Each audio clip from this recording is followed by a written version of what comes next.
Well, hello and welcome to the Tuesday edition of the Todd Veinotte Show. I'm Dan Alstrand. Hope you're having a fantastic day. A special edition of the Todd Veinotte Show will go today. A couple of programming notes to pass along for you this morning.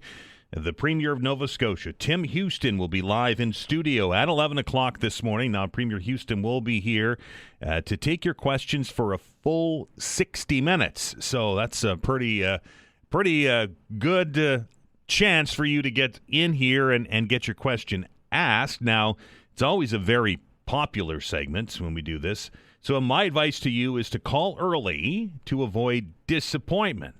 I'll also ask everyone to keep your questions short. We don't need those long preambles. And I will ask the Premier to keep his responses short. I get it. There needs to be context in some of the answers, but we'll try to keep things rolling along here in order to try to get to as many people as we possibly can. Premier Houston, 11 o'clock today. So that's our traditional open hour time, Dan. I'm sure I'm hearing that coming from cars and over radio signals today, and I'm like, yep, you're right. Absolutely, you were correct, and we don't want to rob that from you. So, speaking of Rob, Dr. Rob, we gave him the week off. So he's going to go back to St. Mary's and do what he does there. So we're going to do the open hour right after the Premier. That's going to go from 12 to 1 today. So Premier at 11 o'clock till 12, 12 till 1 today, open hour. So make the necessary adjustments. And my goodness, there is not a shortage of things to talk about with the Premier when he sits in the studio today. Of course, there's been lots of discussion as of late about the bans on travel in the woods, right? We saw a couple of places, couple of counties that have been relaxed, those bans, and people are back actively traveling in the woods. But some of those bans remain in effect. We'll definitely get to that subject today. Also, I don't know if you were listening to the program yesterday during the open hour, but I had a caller call me up and give me a couple of articles to read with some goings-on in the forests around HRM, particularly just over the county line in Lunenburg County in the Ingram River area. We'll ask the Premier that question as well. And then I'm very, very much looking forward to listening to your questions for the Premier and his responses. And as I said yesterday, I send kudos to the Premier for volunteering to do this and for coming in here to face the electorate here. And as one of my former colleagues used to call, the last bastion of democracy is talk radio. And I'm looking forward to it. But you know what, folks, I'll tell you this right now, doesn't ever happen without the hard work of Vanessa Van Den Ness on the other side of the glass. She worked her fingers to the bone and did lots of dialing and lots of emailing back and forth in order to make all of this stuff work. And without her, this doesn't happen. So congratulations to Vanessa for all the hard work paying off. And she does such a fantastic job. Lots of news out there today. As you've heard throughout the morning, Dalhousie and the Faculty Association have now reached a tentative deal to end the lockout at the school. I can hear a collective sigh of relief coming from many student residences and student accommodations across HRM. Still details to be worked out. Still don't know what the deal is. It still has to be ratified by DFA. But there's a deal. And yesterday I saw some documentation, some notes coming back that the Faculty Association had agreed to. If you remember back last week, we were talking about they need, I think it was 2 weeks or 10 days or something to start getting prepped for classes to begin. Well, I saw some documents yesterday floating back and forth from the Faculty Association said that they were willing to relax that time frame a bit to get classes back up and running. So once we know that information, we've reached out, of course, to everybody to try and get comments from them. And if we get them today, we'll get them on for you. If we get them tomorrow or we get them down the line, make sure you stay locked right here on the Todd Veinotte Show for that. Also, did you read the story on our website today about the Halifax water public consultation yesterday? It was kind of a mind-blowing moment for me. The utility, of course, has proposed, 36% and change increase in water rates over the next couple of years. Speaking with Halifax Water on this program in the past, they said they need to do that because they need to catch up. They kept rates artificially low during the pandemic, and now all of the reserve funds and such have been tapped, and they need to make up some money so that they can get their coffers full again. Well, they're having a community consult on that yesterday. Lots of stakeholders, consumer advocates. Kevin Russell from the Landlords Association, for lack of a better term, was there yesterday. I know that Killam Properties was there presenting yesterday. And a question was asked about the impact on, and I'm paraphrasing, the impact on low-income people. And the response from Halifax Water kind of put me aside. It said, and again I'm paraphrasing, that they failed to really consider the impact of a 36% increase on lower income people. It's wild, isn't it?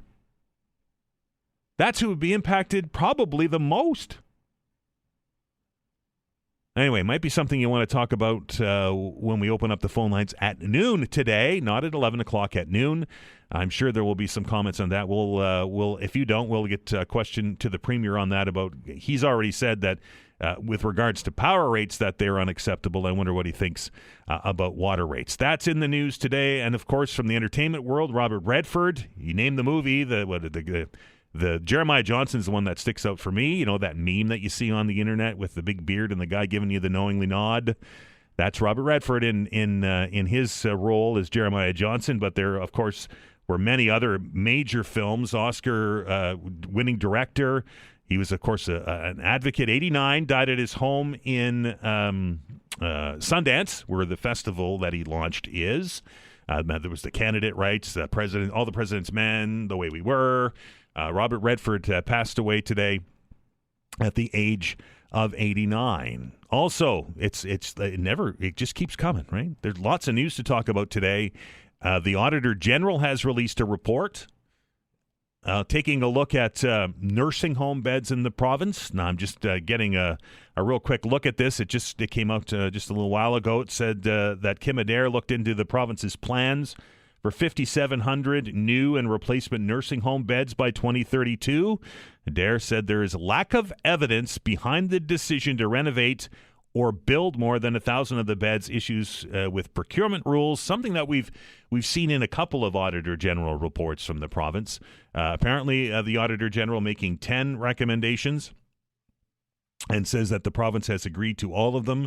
I always put these things on with a bit of a tongue-in-cheek when we say that. It's to the point that the auditor has to review audits now to see if the government actually follows through with their plans to follow all of the auditor's recommendations. So only time will tell, I guess, but that's something else that you might want to pass along to Premier Houston when he's here, and we will have the Auditor General, Kim Adair, on the program tomorrow to dig a little deeper in this for you. So as you can tell, my goodness, is there ever a lot of news happening out there, and we're not even going outside of the boundaries of the province. Don't forget that the House of Commons opened again yesterday. It's a new session. It's the showdown, right? It was the highly billed showdown between the Prime Minister, Mark Carney, and the Conservative leader, Pierre Poilievre, and getting back to it's called question period, but can we really call it that? We can call it question theater, maybe drama period, or playing to the cameras hour, or whatever it is. I find question period to be just it's more political theater than anything else. But that all being said, first time for these two leaders to face off in the House, and a new session underway. I understand that Mark Carney is meeting with Cabinet today. Lots of world events to deal with. Inflation is up by 0.2%, right, from 1.7 to 1.9. That came out this hour.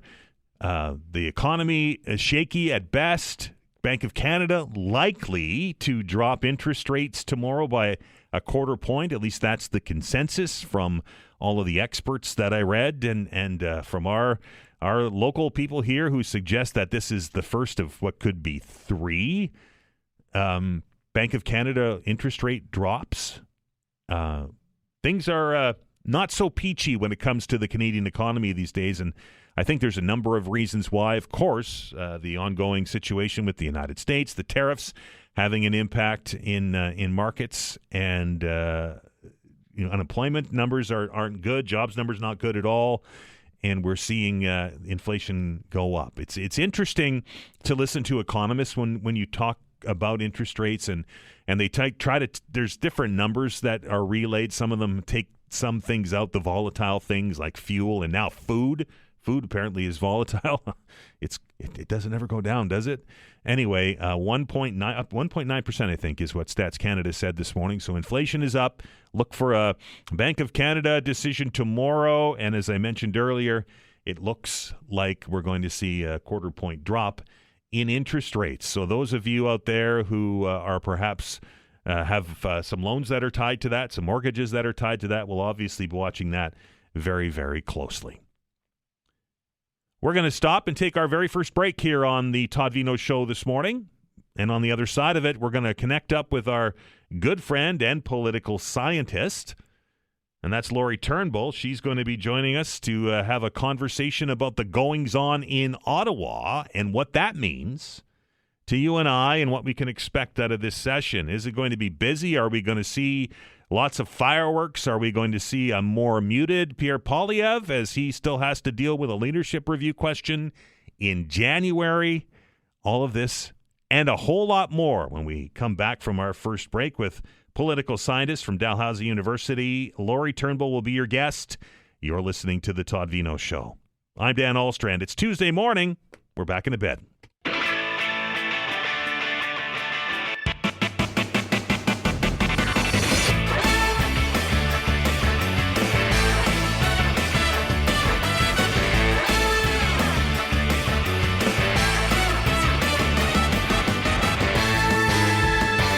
Kid about it, and I maybe shouldn't, because sometimes when you kid it comes to reality, but it would be a fascinating view or watch to have a live stream behind the glass when Vanessa is in the breaks, because it's not like we just throw the commercials on and Vanessa just kind of sits back and puts her feet up on the desk and has some coffee. She's, of course, very busy getting our next guest and doing all of the things that she does to make the show sound and carry on as normal. But every once in a while, she'll grab a tune, and there was some dancing during that break. So I'm just throwing her on the bus, really, is what I'm doing. 902-405-6000 is the number. Keep that one in your head, because after 11 o'clock today, we are going to open up the studio and welcome into the chair the Premier of Nova Scotia. Tim Houston will be here for a full 60 minutes to answer all of your questions. So make sure you get those calls in early. I know it gets busy, and we have a lot of lines and a lot of people, and we're going to do our best to get through as many as we can. But it's going to be a busy hour. So my advice to you is to call early. That way we can hopefully get to all of the calls, but hopefully get to yours, and you can ask a question to the Premier. Premier Tim Houston, easy for me to say, will be here from 11 until 12 today. Make sure that you're by your radio, by your phone, and you can join the conversation. Lots of conversations happening today in Ottawa. In fact, started yesterday as MPs, dusted off the fancy shoes and put the suits on and headed to the House of Commons for the latest session of Parliament. And, of course, there's a whole lot of things that are up for debate and discussion when our politicians meet in Ottawa. And one person I know keeping a very close eye on it is our friend and political scientist from Dalhousie University. That's Lori Turnbull. Lori, how are you? Doing great. How are you doing? It's like Christmas, right? Kind of. It's always that sort of combination of Christmas and a back to school kind of feel. Like, right. Ottawa gets all excited when all the parliamentarians come back. So everybody was kind of, billing this up as it being, the showdown. It was like one of those old Western movies with Mr. Poilievre with his cowboy hat from his time in Alberta on, coming to back to Ottawa and heading into the House of Commons now that he has a seat and a big face-off against Mark Carney. Was that more political drama, or was that something that we really should be the focus of what's going on in Ottawa these days? Well, I mean, yeah, I think it was going to be highly anticipated because this is the first time that these two have met in question period. And we got so used to seeing that, really kind of sometimes fiery, sometimes kind of toxic dynamic between Justin Trudeau and Pierre Poilievre. And so I think there's been some anticipation about what is this going to be like with Carney. And I mean, I think the first round of it was pretty civilized. Carney is kind of congratulating him for getting back into the House, and Poilievre seems friendly enough, and then it kind of goes downhill from there where they both kind of retreat to their talking points. But that's going to happen, right? And I think this sort of thing just flows through Poilievre's blood. Like, this is what he was born to do. Carney, I think, has less fun in question period, but, he'll get through it. Right. Is this latest incarnation of Pierre Poilievre going to be maybe a little less fiery this time around, because as we've talked about in the past, he still has to face that leadership review in January? I think it's going to be even more fiery this time. Really? Because I think there was kind of a particular dynamic between Poilievre and Trudeau in the sense that they seemed to just get under one another's skin. I think they were very similar in how they went about politics, not in terms of their values necessarily, but more in terms of how they conducted themselves. Again, they both had that kind of politics going through their blood kind of thing. I think for Carney and Poilievre's problem, one of his problems, is that Prime Minister Carney is basically taking his ideas. And so Right. The Conservatives have to find some way to differentiate themselves. And so they're going at how long it's taking Prime Minister Carney to get things done. And we haven't seen any of these projects yet. And why, what are you doing on this and that? Like, as far as legislation is concerned, even Andrew Scheer said yesterday that there are going to be things that they support, right? But they're going to go at the Prime Minister in terms of things like competence, integrity, slowing things down. You're not really you're not doing what you said you'd do, that kind of stuff. And so that's going to get nasty. That's going to curdle after a while. It seems to be the kind of the playbook, right? We get a new session of Parliament, or even at the provincial level, and we hear from both sides, and everybody's like, no, we're going to behave, we're going to be good, we're going to, we'll support some of these things, and then question period becomes what question period has become, and it gets kind of dramatic, I will say. Oh yeah, and I mean, like, we can kind of anticipate that, because that's what ends up happening all the time. But I think where it could, I might be wishful thinking here, right, but it's possible that in committee, when the members are around the table, it depends, I think, a lot on what kind of attitude the Conservatives take in committee. Because if they want to, right, like if they're looking at these pieces of legislation that, frankly, they wish they were introducing themselves, are they going to take that and say, all right, we'll support this, and we're going to make a couple of amendments here, and we'd like to see this happen? Like, just kind of actually get into that amendment mode where they're working with the government to make the legislation better in their view? Or are they going to do what they have been doing in committee for a while now, which is use committee as like how they describe it, as a torture chamber for the government, where they counsel and train MPs to give the government a hard time, give witnesses a hard time, just make it miserable for them in there. And so depending on how the Conservatives want to take up that space, I think that's where you're going to see an actual opportunity for cooperation. You're not going to see them cooperate in question period. Of course not. That's not the point. Right. Question period is more about playing to the camera these days, right? That's it. Exactly. That's what it's all for. And I mean, it's playing for the camera, but it's also, they use some of those things, like they'll have a back and forth, right, where Poilievre is super nasty to the Prime Minister, and then they'll take a clip of it and make it a video and send it to their donors to try to raise money. Right. And so it's kind of like a cutting room floor kind of thing. It's like Parliament has become a studio for making those kinds of videos for fundraising. Now, I think during the cabinet and caucus retreats, we kind of got a picture of what's going to be on the top of Prime Minister Carney's agenda as we go into this session, and his big projects bill, obviously, and with the weekend announcement of the housing projects moving forward. Those the two big items, do you think, Lori, or do you think we're going to start to see more focus on the economy with inflation numbers showing up this morning and perhaps a drop in the Bank of Canada rate tomorrow? Yeah, I mean, I think Prime Minister Carney is pretty much entirely focused on the economy. Like, I think I'm very interested to see what kind of relationship he's going to have with his cabinet and how much he's going to rely on them to move these items through Parliament that aren't directly related to the economy. Like, it seems like Carney is focused on the projects. He's focused on Build Canada Homes.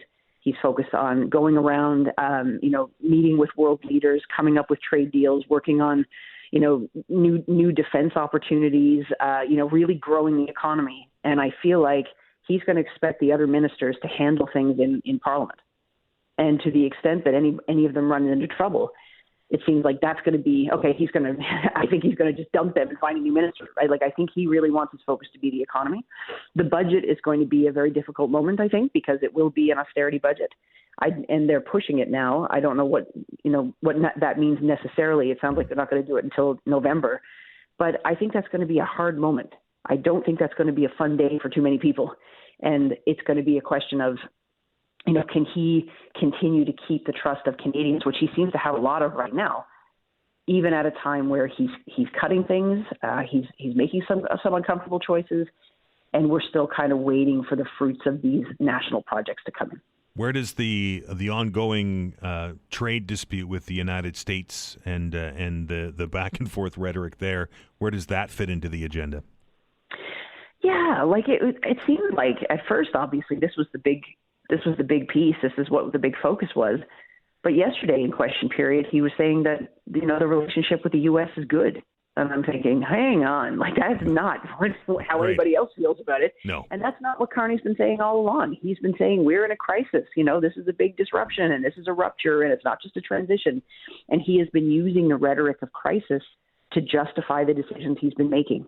And so I don't know if they can both sides of this. I don't know if they can, how long they can say we're in a crisis, but the relationship is good. That was interesting for me in question period yesterday. It was one of those ear-raising moments because not that long ago, a week or so ago, the Prime Minister was in Newfoundland and Labrador saying that, we have to do this because, our relationship with the United States has changed forever. And then yesterday, no, it's good. It's wild. Yeah, I didn't know I didn't know how to read that. If they're trying to pivot, I don't think it was successful. I honestly thought, at the risk of sounding cranky here, I thought the government's performance was pretty flat yesterday. I thought the Conservatives were all full of, I'm trying to think of something I can say on right. On radio. Understood. I think everybody got it. Yep. Yeah. And the Liberals were just like, I don't know, like there was something missing. They just didn't quite have it. Like, when the Conservatives were just going on, like, the cost of food, the cost of living, the housing situation, what's going on with the immigration. Like, they were just pushing and pushing. And, when they were asking questions about the cost of groceries, the Liberals had the housing minister stand up and talk about Build Canada Homes. Right. And I'm like, no, like, answer the question. Like, it just seemed a bit off to me. And so I don't know, maybe like just day one, we'll see what happens. And of course the Conservatives were going to come, all excited because they've got Poilievre back in the house and they're hungry. They want to win big time. You mentioned the budget, probably November. Is there a rule when we have to have it, or can they delay it as long as they want? It's not so, like, things will start to get complicated the more they push it out, because departments will have to then, you're trying to spend money that you don't really have, right. And there's only so much you can shake in the couch, and it just starts to get, it's not so much that it's a law that, the clock strikes 12 and we all turn into a pumpkin kind of thing, and it's not like a United States shutdown. Right. It's not the same as that. It just starts to get really uncomfortable and messy when it's like the departments don't know what they're dealing with. The austerity word keeps getting tossed around, Lori. This, you mentioned, not going to be a happy day for a lot of people. A lot of concern that there's some significant cuts coming, particularly to the public service. Yes.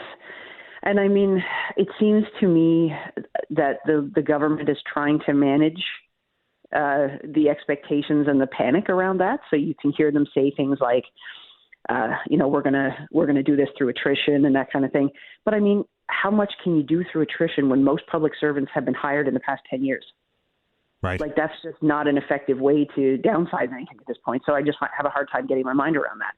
And if they're not saying, if they're saying stuff like attrition, well, what are they not saying, right? Like, that's not going to be enough to make any major cuts. They've asked all the ministers to come up with 15% off the top in their departments, right? Which is, I'm wondering if that's one of the reasons why the budget date has been pushed back a bit, is maybe to give ministers a bit more time to come up with that 15%. But even that, and that's just the opening shot. Right. So, I mean, it's hard to fathom, like, what's actually going to be missing, right? Like, it's going to be detectable. People are going to feel it. Lori, we're out of time. I appreciate yours. Thank you. Thanks for having me. Have a fantastic day. That is Lori Turnbull, political scientist at Dalhousie University, keeping a close watch on the goings-on in Ottawa. Well, you don't have to go very far, I will say, to find out how climates and this summer has impacted many things, our lawns, our gardens, our obviously the situation in the woods. We've had conversations with agricultural producers in Nova Scotia who are concerned with the dry summer, what it means for things like hay. We've talked to people about what this impact will be on fruit crops. We're going to have a conversation after the break here with a research scientist over at the Kentville Research and Development Center. They're doing some work on berries. We know that berries are kind of an important crop here in Nova Scotia. And they're looking to find new varieties that can deal with the change in the climate. Beatrice Amyotte will be our guest when we return. You're listening to The Todd Veinotte Show. I'm Dan Alstrand. We're back in minutes.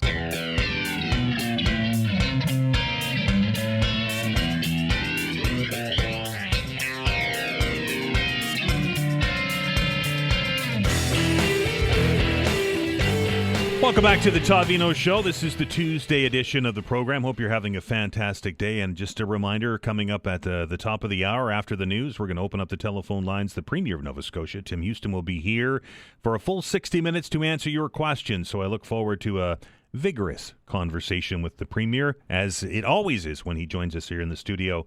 And I've been looking forward to it, and we'll have that for you coming up in about 30 minutes' time. So make sure you stay tuned right here to 95.7 News Radio.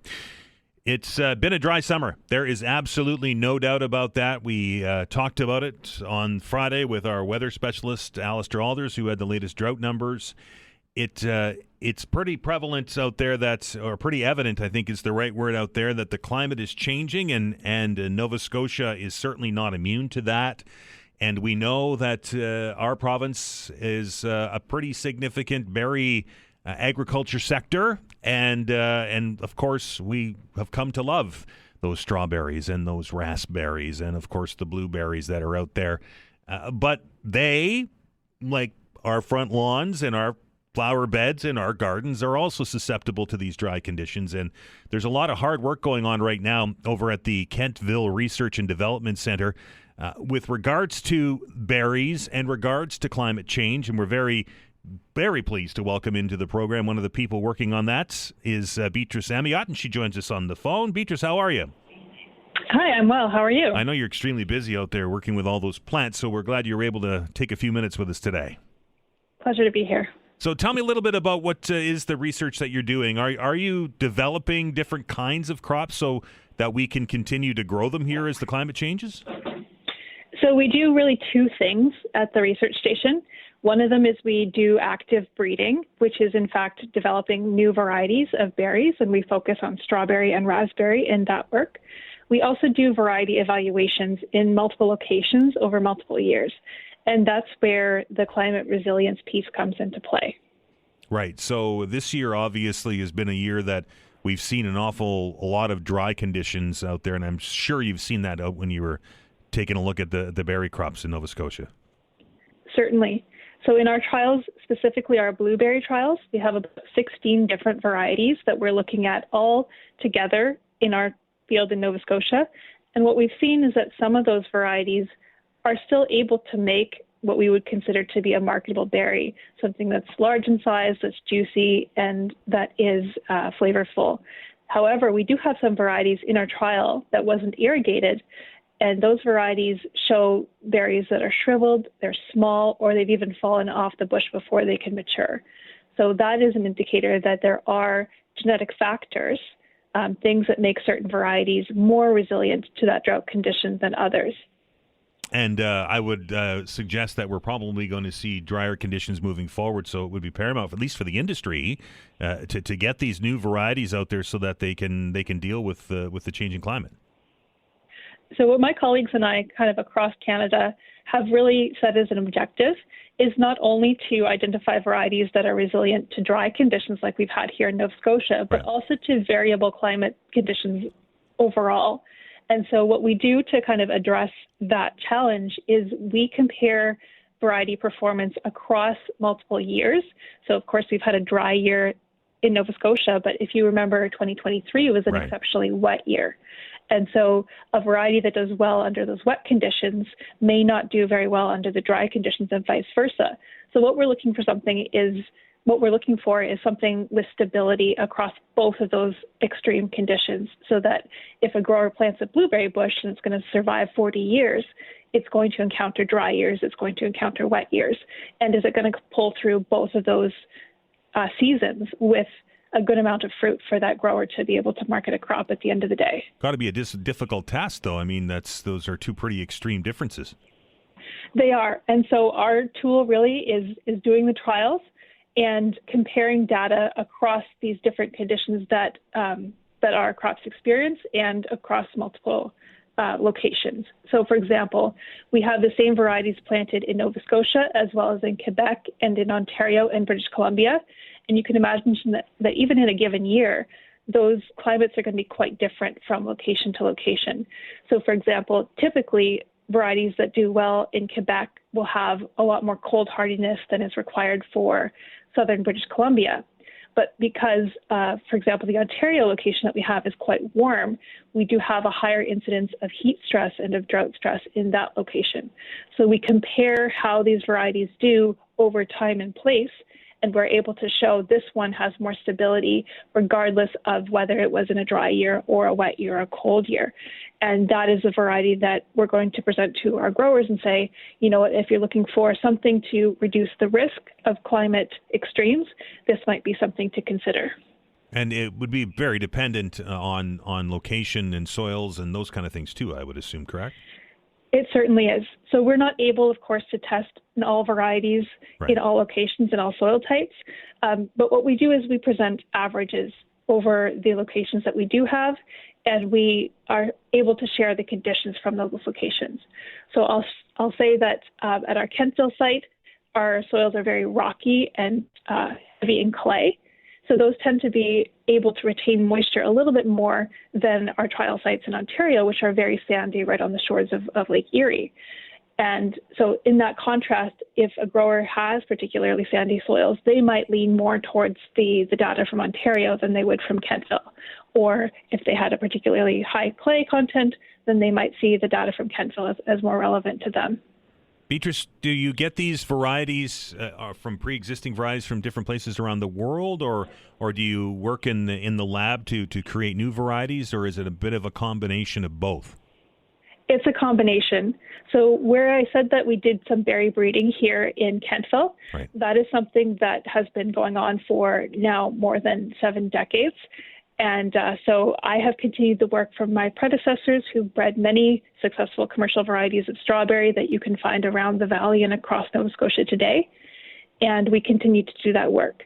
So some of our varieties that are named and are also in early advanced testing are present in the trials that I talked about. But then we also want to compare those to other plants that were bred elsewhere. So we bring in varieties from the United States, from Europe, and from our colleagues in British Columbia who also have a breeding program. And we're comparing them side by side to see really what's adapted where. So the bottom line is, Beatrice, in the coming years, as we continue to see the climate change in Canada and around the world, the varieties of berry crops that are in the ground now might not be there, and there might be a new variety in the not too distant future. That could well be the case. It could also be the case that an older variety does really well. And we did see that in a number of our trials. There's a strawberry variety called Cavendish, which was released in the 1980s. And it continues to be quite resilient to the variable climate conditions that we've observed. Now, unfortunately, Cavendish has a little bit of a smaller and softer berry than what the market demands today.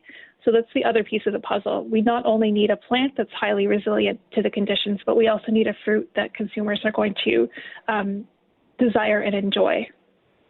Fascinating stuff, Beatrice, and I know that the berry industry, particularly in our province here in Nova Scotia, is vital to the economy. One of the benefits of your job, I imagine, is you get to eat a lot of berries. Yes. Thanks for your time. I appreciate it, and we'll chat again soon. Thank you so much. That is Beatrice Amyotte from the Kentville Research and Development Center. That kind of stuff is fascinating to me, right? You're able to find varieties or even create them so that they can be resistant to this and still produce fruit. One would think that in a year like this year, it would be just a loss, right? We would be done. But as Beatrice said, there were some varieties that managed to sustain themselves given the conditions that we're at. And we know the technology continues to evolve in the agriculture industry. My thoughts always go out to those working in our agriculture industry, the farmers. It's so dependent on the weather. It's so dependent on just so many things going right, and one thing goes wrong and it throws everything out of whack. So that's why this kind of research is so important. We're going to stop, take another break here on the program. When we come back, we are going to focus a little bit on migrant workers and youth unemployment. There's been a lot of discussion as of late about youth unemployment and temporary foreign workers and migrant workers. So we are going to continue that discussion with Stacey Gomez from the Centre for Migrant Workers' Rights here in Nova Scotia. You're listening to The Todd Veinotte Show. I'm Dan Ahlstrand. We're back in minutes.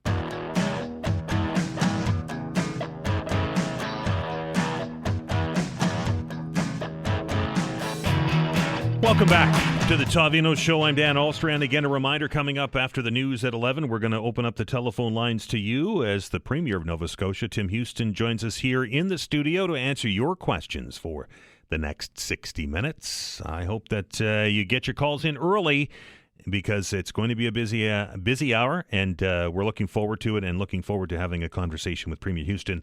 That's going to happen right after the news at 11. We've been having conversations here on this program with regards to temporary foreign workers. We know that we've had discussions on the open hour about it. We've talked to employers who use the program, who suggest that it isn't maybe the free ride that many thought it was. But we thought it important to also have a conversation with the workers themselves, and the organization that represents migrant workers in Nova Scotia is the Migrant Workers' Rights of Nova Scotia. And joining us from that organization this morning on the line is Stacey Gomez. Stacey, how are you? I'm doing well, thanks. I guess let's start there. There's a lot of misinformation with regards to the migrant workers program in Nova Scotia that's floating around in cyberspace and in other places, is there not? Mm-hmm. Yes, for sure. Tell me a little bit about this program and how it works for those that are using it from the user end, the migrant workers themselves. How does this work? Mm-hmm. Thank you. Thanks for the question. Sure. So when we look at the temporary foreign worker program, it's actually a program made up of several streams and programs. So, for example, agriculture is huge, like in terms of an industry where migrant workers are employed in Canada as well as in Nova Scotia. And a lot of the migrant workers coming through that program through agriculture are coming through the Seasonal Agricultural Workers Program. And so primarily they're from Mexico and Caribbean countries. They're selected in their home country. They're sent to work on farms in Nova Scotia and across the country. For an employer to hire someone to come work as a migrant worker, they need to get permission from the government, and they need to show that there's not a Canadian who's available or willing to do that job. So we see migrant workers coming to fill labor shortages, and migrant workers, are typically here if they're coming under the agriculture program. Many come year after year to the same communities, sometimes for the majority of the year. And they're on closed work permits. That means that they're only able to work with the employer named on their work permit, and they have a temporary immigration status. And these aspects lead for them to be vulnerable to abuse. When you're trapped in a job and not able to have the mobility to go somewhere else, if there's abuse happening, that's a recipe for abuse. There's been a lot of discussion as of late as well with regards to this program. I think Mr. Polyev was talking about it, that the Temporary Foreign Workers Program is responsible for high youth unemployment in the country. Is that the case? There has been no evidence to really back what is being said. And when we do look at the evidence, since the 1970s till today, when you look at the number of migrant worker permits and youth unemployment, there is no correlation between those. Stacey, you mentioned earlier that there is the potential and there is abuse in this system with those closed permits. United Nations report calling the Temporary Foreign Worker Program, and I'm quoting here, breeding ground for contemporary forms of slavery. Is that what's happening here? Yes. Every day in our work, and we have worked with over 7,000 migrant workers throughout the province since 2020. And yes, every day we hear reports of abuse from migrant workers, whether it's financial abuse, it could be unsafe working or living conditions, leading for people to have disabilities. It could be, just like a range of types of abuse, verbal abuse. The list goes on. It's that prevalent. Yes. As I mentioned, when you create these conditions where people are not easily able to leave a job if there's abuse, that is creating these conditions. So who's responsible for enforcing or policing this, Stacey? Is it organizations like you, or does this fall on the immigration minister? Where should the enforcement fall on this? Mm-hmm. There's responsibilities at multiple levels. So when we look at the federal level, this is a federal program, and so there's responsibility at that level. And there's responsibility at the provincial level because when we look at, for example, the labor code, that is provincial, healthcare, that is also provincial, some aspects around housing and inspections that need to take place to ensure that it's safe and dignified housing, that is at the municipal level. So at every level, as an organization, I'm incredibly proud of the work that we do, and we're a small organization working across the province. And so we're here as a support for migrant workers, and they're reaching out to us, and we're amplifying what we're hearing from them.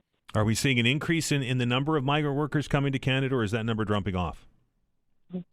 We have seen, because of the blame that there is on migrant workers, unfair blame for a number of issues, we have seen that the federal government has cut the number of migrant workers that are coming to Canada. So there's been reduced numbers. So in 2024, the number was 245,000, and then that has dropped to 119,000 in the first half of 2025. So we are seeing a decrease. At the same time, there is a recognition from, many actors, including the current government, including the opposition, about the important role that migrant workers play in sectors like agriculture, and those numbers have more or less remained steady. Stacey, I just want to be very clear because obviously this is a contentious issue in and around the community. I hear from people suggesting that restaurants and coffee shops are taking on temporary foreign workers and displacing people that would be working there. Is that even possible? Is that the case? In terms of, we're seeing migrant workers are working in different sectors in the community. And, when we look at these concerns, I recognize that there's concerns around unemployment, but the blame is being placed in the wrong place. we're talking about a vulnerable community, and there's different processes. It's not easy to get a job for a migrant worker in somewhere, in many different places. You have to have permission to hire a migrant worker and go through, these steps. Not to say that there isn't employer abuse that's happening in those processes, but we're saying that migrant workers are not to blame. Stacey, appreciate your time. Thank you so much for the call. Stacey Gomez is the executive director of the Migrant Workers' Rights Nova Scotia. All right, it's time, everybody. The telephone lines are now open. 902-405-6000, 1-877-801-8255. Vanessa is on the ready to take your calls and get you into the queue.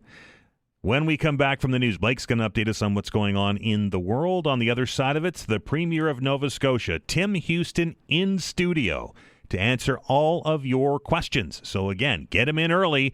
That way you'll avoid disappointment. The telephone number is 902-405-6000 or 1-877-801-8255.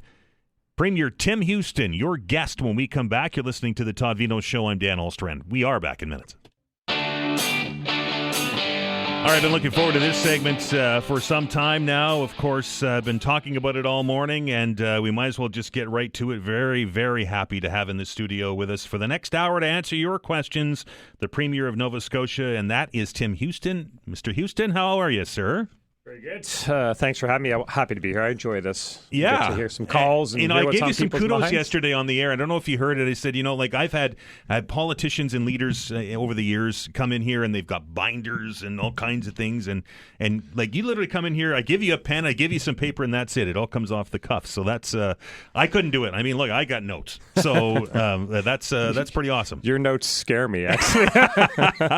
Fair enough. 902-405-6000, 902-405-6000 or 1-877-801-8255. The lines are busy. Keep trying. And again, some base rules before we get started for everybody. I would ask that you keep your questions short. We don't need the big, long preamble. Just get to the point, and that way we can get to more callers. And I will ask the Premier. I know that some of the answers require context, but I will ask you to keep your question or your answers short. If you have questions, you can ask them too. And that way we can get to as many callers as we can over the next 60 minutes. I get to sit in the big chair, so that means I get to go first. And I have a couple of questions for the Premier this morning, and it's been something we've discussed at length here on the program, and that is, of course, the wildfire situation in Nova Scotia. We know that situation at Long Lake and West Dalhousie it's just and I can't even describe how much of a tragedy it would be for the people involved with that. But I'm more concerned about the fire bans and your thoughts behind the fire bans and why you thought that we had to have a blanket ban when we had a blanket ban. Yeah, for sure. I mean, there's nothing worse than an out-of-control wildfire. Right. Like, it's an awful feeling. And you talk to these first responders that come back from their front lines about what they see and the experiences and the emotions and stuff. They're terrible, terrible things. And, of course, this year, loss of homes. It's just this is a brutal thing. We had a serious drought here. We didn't have any real rain through June, July, August, and even still now, right? It's been a really dry summer, and farmers are feeling that, and the woods are dry. So the experts at Natural Resources, they came to me and they said, this is extremely high risk. It's unheard of risk, and we should take the steps that we can to protect life, protect property, and try to mitigate the risk. And so that's why we put the blanket fire ban on. That's still in place. But even the woods ban, that's a tough thing, man. Like, I enjoy a good walk in the woods myself, but when we know the risk is there, we have an obligation to do what we can to mitigate it. And they asked me to put that ban on, and I agreed it was necessary. I take calls from people living in Lunenburg County and in Shelburne County and down the Atlantic coast who are wondering why they're still under a ban where places like Halifax County is not. Yeah, there's a whole series of factors that go into this. The experts have some, analysis that they do, and at the heart of it, I think it comes down when you dig down in the soil and see how far you have to go to find a bit of moisture. Like, it's incredibly dry, and one of the things that they kind of opened my eyes is they said, like, in normal times, you have a fire start in the woods. And you would have like 15 or 20 minutes to scramble and get to it and try to get it contained and under control.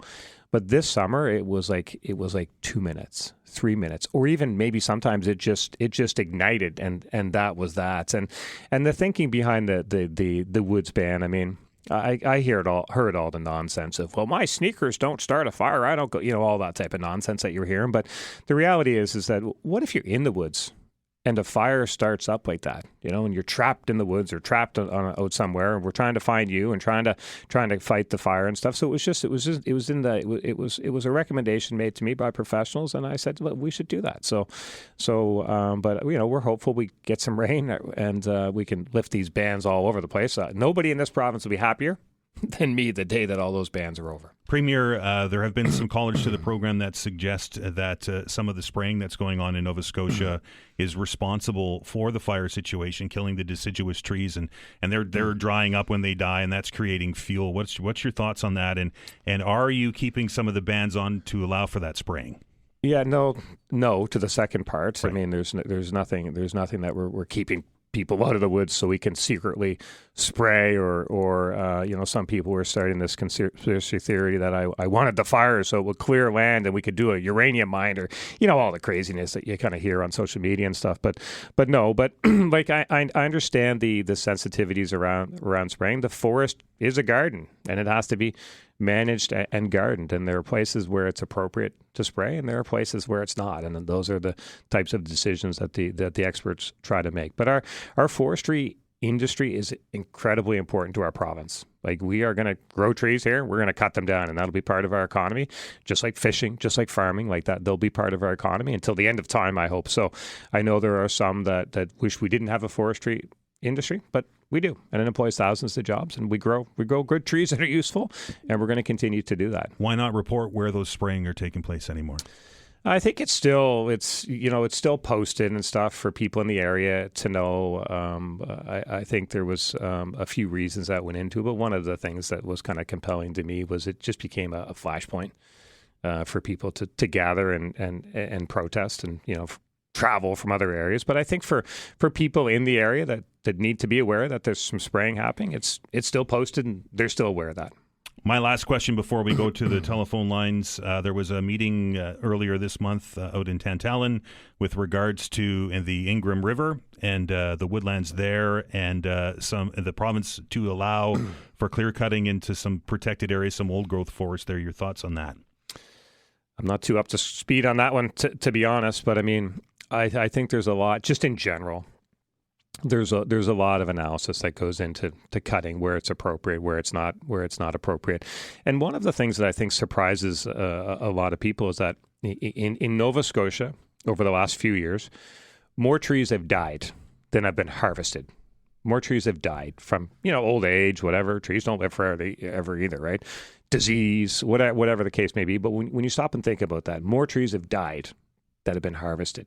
And anyone that's flown over the province knows there's lots of forested areas. Like, it would be unfair to suggest it's being overcut. But that's just we rely on experts for the input on where to spray. There's a big analysis over which blocks would be suitable for cutting and not cutting, and we take those obligations serious, and we take that advice serious. 902-405-6000 or 1-877-801-8255. Let's begin the conversation with Robert. Robert, how are you? Pretty good. Your question, please. Yes. You said no preambles. I'd like a 1 minute preamble. And very quickly, Robert. I've got jam lines, okay? So let's get it done quick. Okay. The 1 minute preamble has 4 parts. Number 1, lauding Tim and his government for Wind West. That's a fantastic renewable energy thing that will help so much. Secondly, the current news about the affordable housing that the provincial government's doing, along with Kearney's, one of his initial 5 lists of projects includes Dartmouth. Thirdly, what Tim has done with his promise of helping healthcare in the election, and is, I think, doing a wonderful job with using the increase by billions of dollars, the federal transfers started by Trudeau and continued by Carney to the various provinces, that they're increasing the health workforce, increased med school sizes, and Robert, your question for the Premier, please.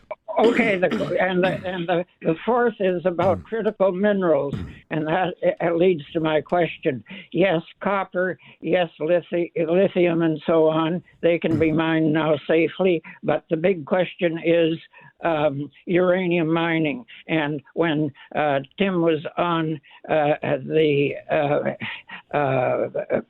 with Todd on May 22nd, I phoned and talked about all right, Robert, let's get to it.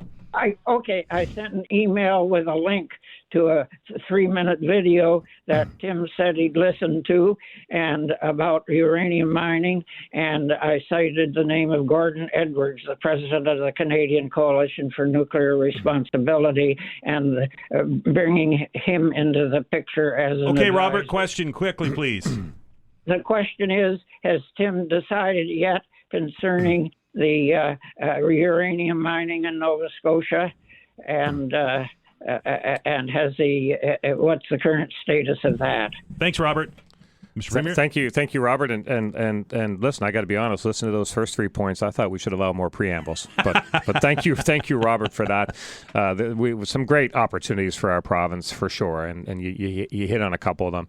In the uranium one specifically, I know this has been a very emotional discussion for Nova Scotians. We did lift the ban on uranium, exploration and potentially development. The ban has been lifted. There's no change to that. But at the same time, we went out to the industry and said, is anybody interested? And there wasn't. So there's been no movement on that file. There's no active uranium. No companies interested in coming to no, do there's it no at this point. No, there's no active exploration. There's no I'm not aware of any discussions, right? So in a world where we have significant opportunity on Wind West, as Robert mentioned, where we have significant opportunity in another number of critical minerals. Gold, we announced approval for a gold mine.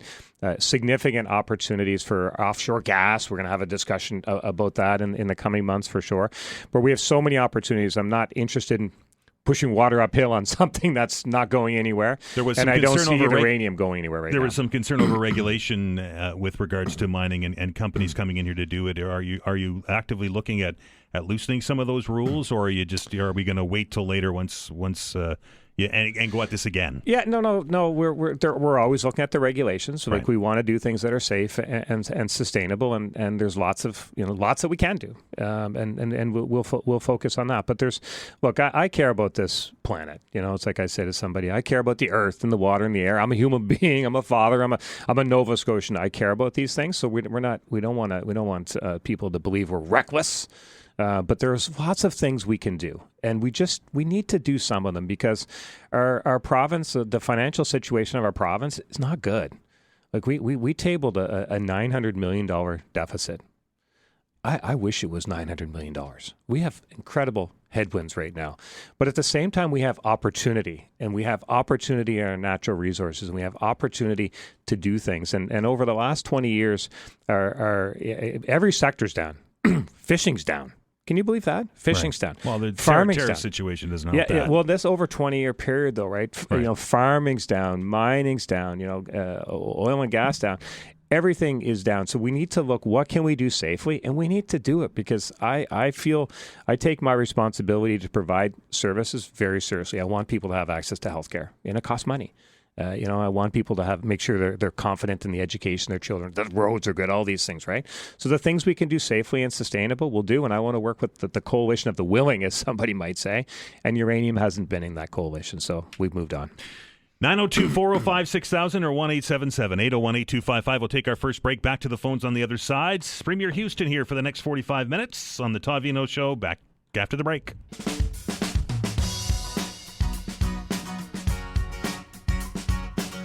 All right, welcome back to the Todd Veinotte Show. I'm Dan Alstrand. He is Premier Tim Houston here to answer your questions. Again, everybody, let's try and keep the preambles as long, a slip of the tongue, as short as possible so that we can get to as many callers as we can. Let's welcome Chris to the show. Chris, how are you? Not bad. That preamble thing was directed at me, wasn't it? Well, we love you, Chris. We really do. I love you guys. Mr. Premier, full disclosure, my family and I voted for you, and we're very glad we did. And thank you for weighing in on the Moore Street bike lane situation. It was the right thing to do.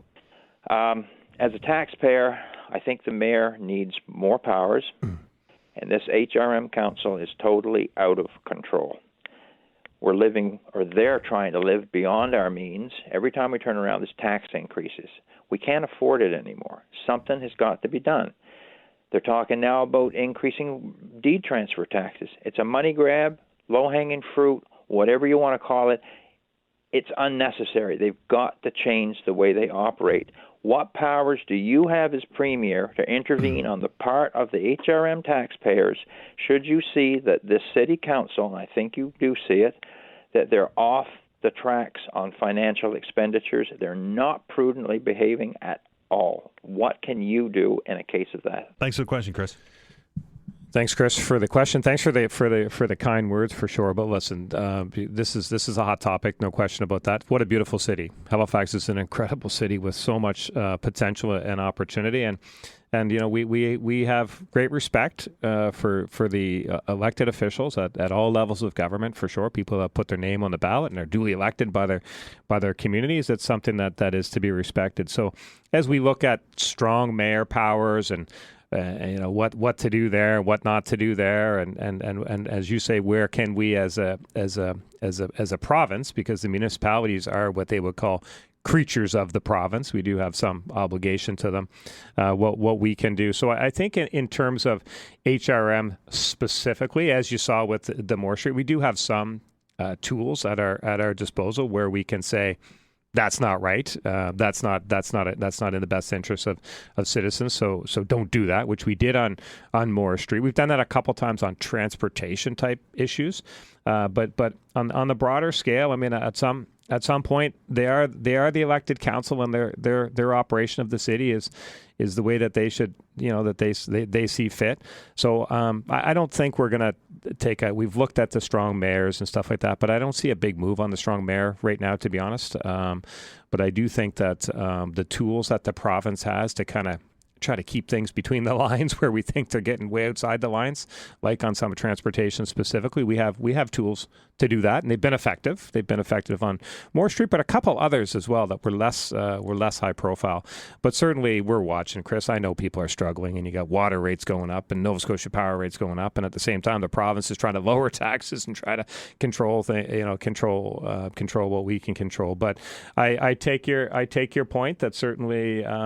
There's things that happen that make me scratch my head too, and we do have some powers as the province to step in, and when we can, we do. Thanks, Chris. Appreciate it. Just to be very clear, Premier, the ledge is coming back. Are no strong mayor powers coming? Well, I would like to keep a little bit of unknown around it a little bit, but certainly I think the tools that the province needs to kind of keep things on the straight and narrow, I think we have a lot of those tools. So I'm personally still listening to the arguments on both sides, but I'm personally not minded to push anything there. 902-405-6000, 902-405-6000, or 1-877-801-8255. Where are we here? Let's go to Greg. Greg, how are you? Great, thanks. How are you? Your question for the Premier, please. Thank you for the time, Premier. I'm really excited. You mentioned it earlier about offshore oil and gas. I was just wondering if you could expand on that a little bit. We used to have a big industry of that here in Nova Scotia, and it's kind of gone away in my lifetime anyway.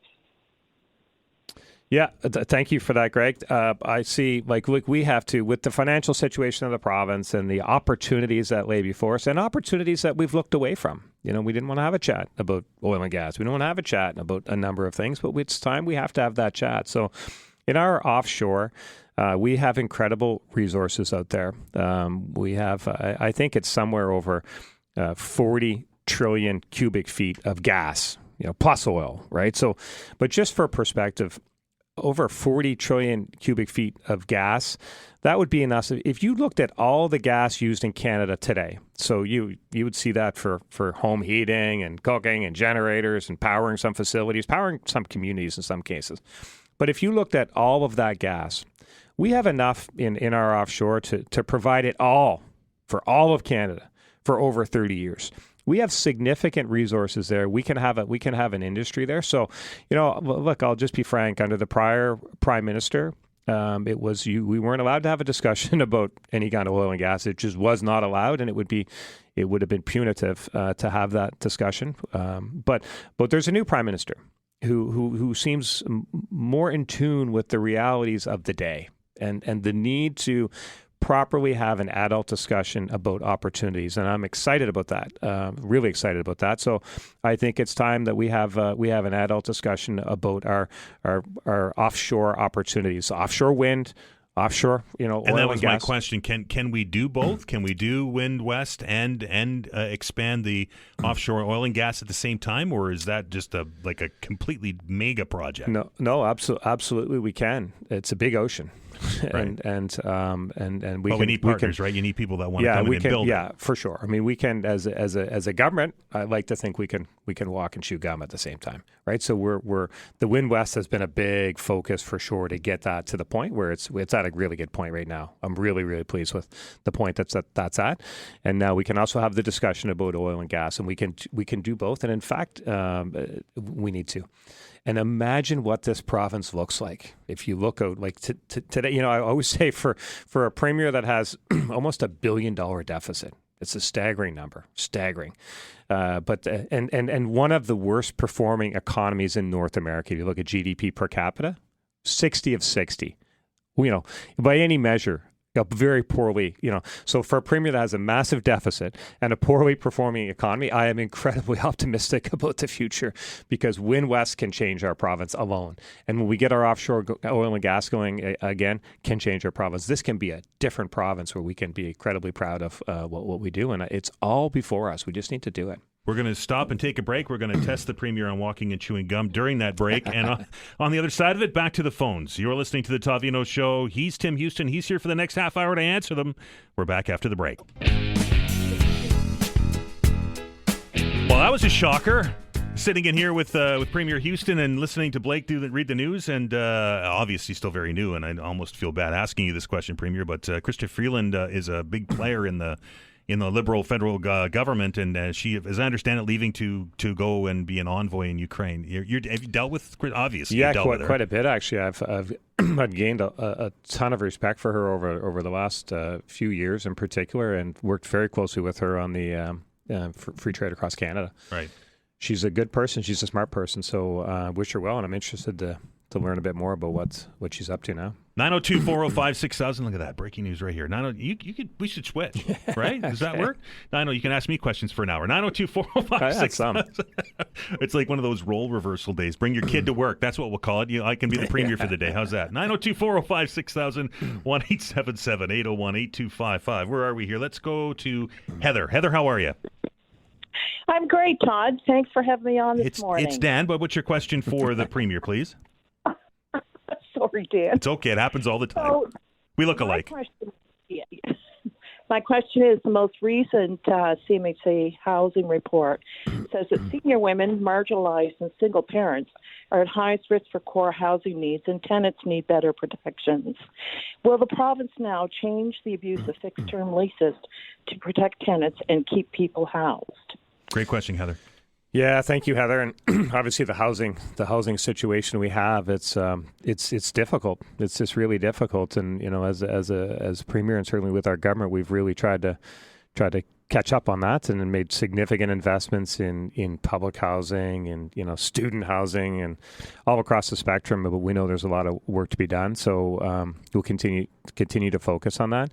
Just in terms of let's call it the rental cap, the fixed term lease, these are constant discussions. Right. I think I do think that the occupancy rate, the vacancy rate, I guess if you look at it that way, is kind of stabilizing. And talking to people, it is kind of, things are, there's a lot of work to do for sure. The fixed term lease in general, there's there's a need in the market for a fixed term lease, and that is when somebody doesn't they're not quite sure about a tenant, their credit worthiness, their back, whatever the case may be. They're not quite sure. So a fixed term lease gives them an opportunity to put somebody in a house and kind of, I wouldn't say give them a chance, I guess, but I guess in ways give them a chance, right? So, and I have heard specifically from landlords who try to step up in this situation where there's a domestic violence or a need and say, can you house this person? The fixed term lease allows them to kind of step up in those kind of more emergency situations. So there is a role for the fixed term lease in the spectrum. So I don't agree with the call for an outright ban of them, the outlaw fixed term leases. Like I can see very clear roles for them in the space. So, but there is abuse out there too, right? There's abuse of everything in life. Right. You can't you can't throw the baby out with the bathwater, right? I mean, it's and I think just to ban these outright would be doing that. You would do a disservice to some tenants who are given an opportunity. But certainly we do have the Residential Tenancies Board. There is we want to find those abusers and we want to hold them to account. And there is a process for that as well. But what I would say, Heather, is like I know the need is there, and I know there's work to be done. So I can feel that. I don't want to pretend that there's not a lot of work to be done. There is a lot of work to be done. But at the same time, I think we just need to be really thoughtful about what we allow and don't allow in fixed-term leases. There is a role for them. Premier Houston, you mentioned the rent cap. We're looking at a 36% increase in water rates. That is before the UARB now. We're looking at an increase in electricity rates. Inflation is up. I think it's up to 1.9%. There's a lot of people, and I'll put my hand up in that group, that are concerned that when that rent cap comes to an end, the 5% cap that's on now, that we're going to see a massive increase in rent. Are you looking at that? Are you planning to continue that cap? Is the cap working? It's a constant assessment. So I think there's so many factors in there. If we need to continue, we'll continue it. I mean, that's the long and short of it, right? We want to make sure that people are protected and there's no abuse. But I think at the same time, you started to see in the market some rental inducements. Sign up and rent this place a free month. Right. We didn't see that 2 years ago, right? No. So I think there are signs that things are stabilizing. And the flip side of that is, when there's a bad tenants are bad.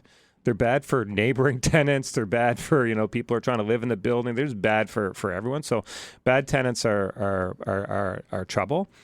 Good tenants are good, right? So I think when you have you don't want to, especially as things stabilize, drive good tenants out and risk. So I think there's a few balancing things that kind of come. But what I would say is we understand the pressures that are there. You're right. The water increase is scary. It's scary. Can you do anything about that? Can you intervene as the Premier in that? Yeah. So we have, as a province, we've spoken out. We don't agree with it, right? We have, it's at the Utility Review Board. The process is going on. The province is an intervener. We will present how this is a stupid idea, and we'll try to go through that. But I mean, there's bigger issues with Halifax water for sure too.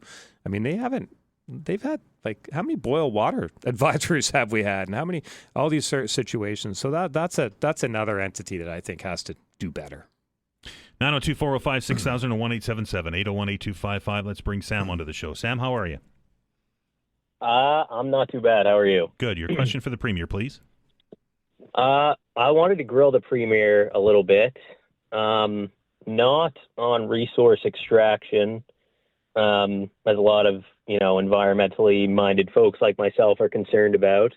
I mean, I understand the world needs resources, and as the Premier has like to say several times, we need to have adult discussions, which it would have been nice if we could have got that adult, honest discussion before he was elected and while he was campaigning, but unfortunately we didn't get that until after. But I wanted to grill him on the abandonment of the Coastal Protection Act. I've heard, a few excuses given for not wanting to step up and implement strong protections for the coastline, like, trusting the municipalities or trusting private landowners to do the right thing. And, they provided their resources online, their maps and their recommendations with the Coastal Protection Action Plan. All right, Sam, get to your question here, please.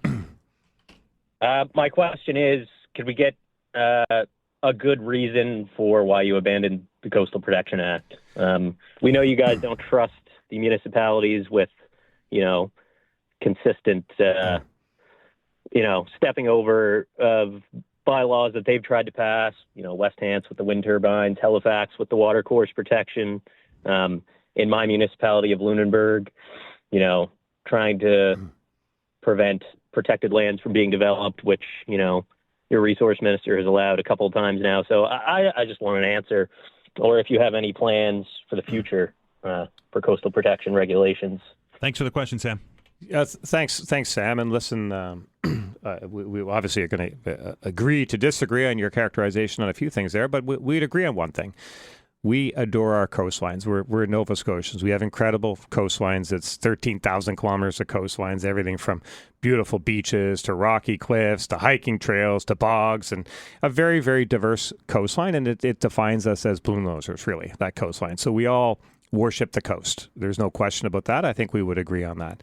So how do we protect that? So we've taken the decision that given the diversity of the coastline, this is not a one-size-fits-all from somebody in a 7th floor office building in Halifax issuing an edict down. We're going to work with the municipalities, give them the tools. We as a province have hired people to support the municipalities as they go through this. We've provided all kinds of information, and then these are planning and zoning decisions at the municipal level. The municipalities are the ones who issue building permits and these types of authorities and approvals. So we'll work with the municipalities. They know their communities best. They know their coastlines best, and give them the tools that they need, and we'll get to a good place. But the Coastal Protection Act, as it went through the legislature, that's over. It's gone. It's done. We're not doing it.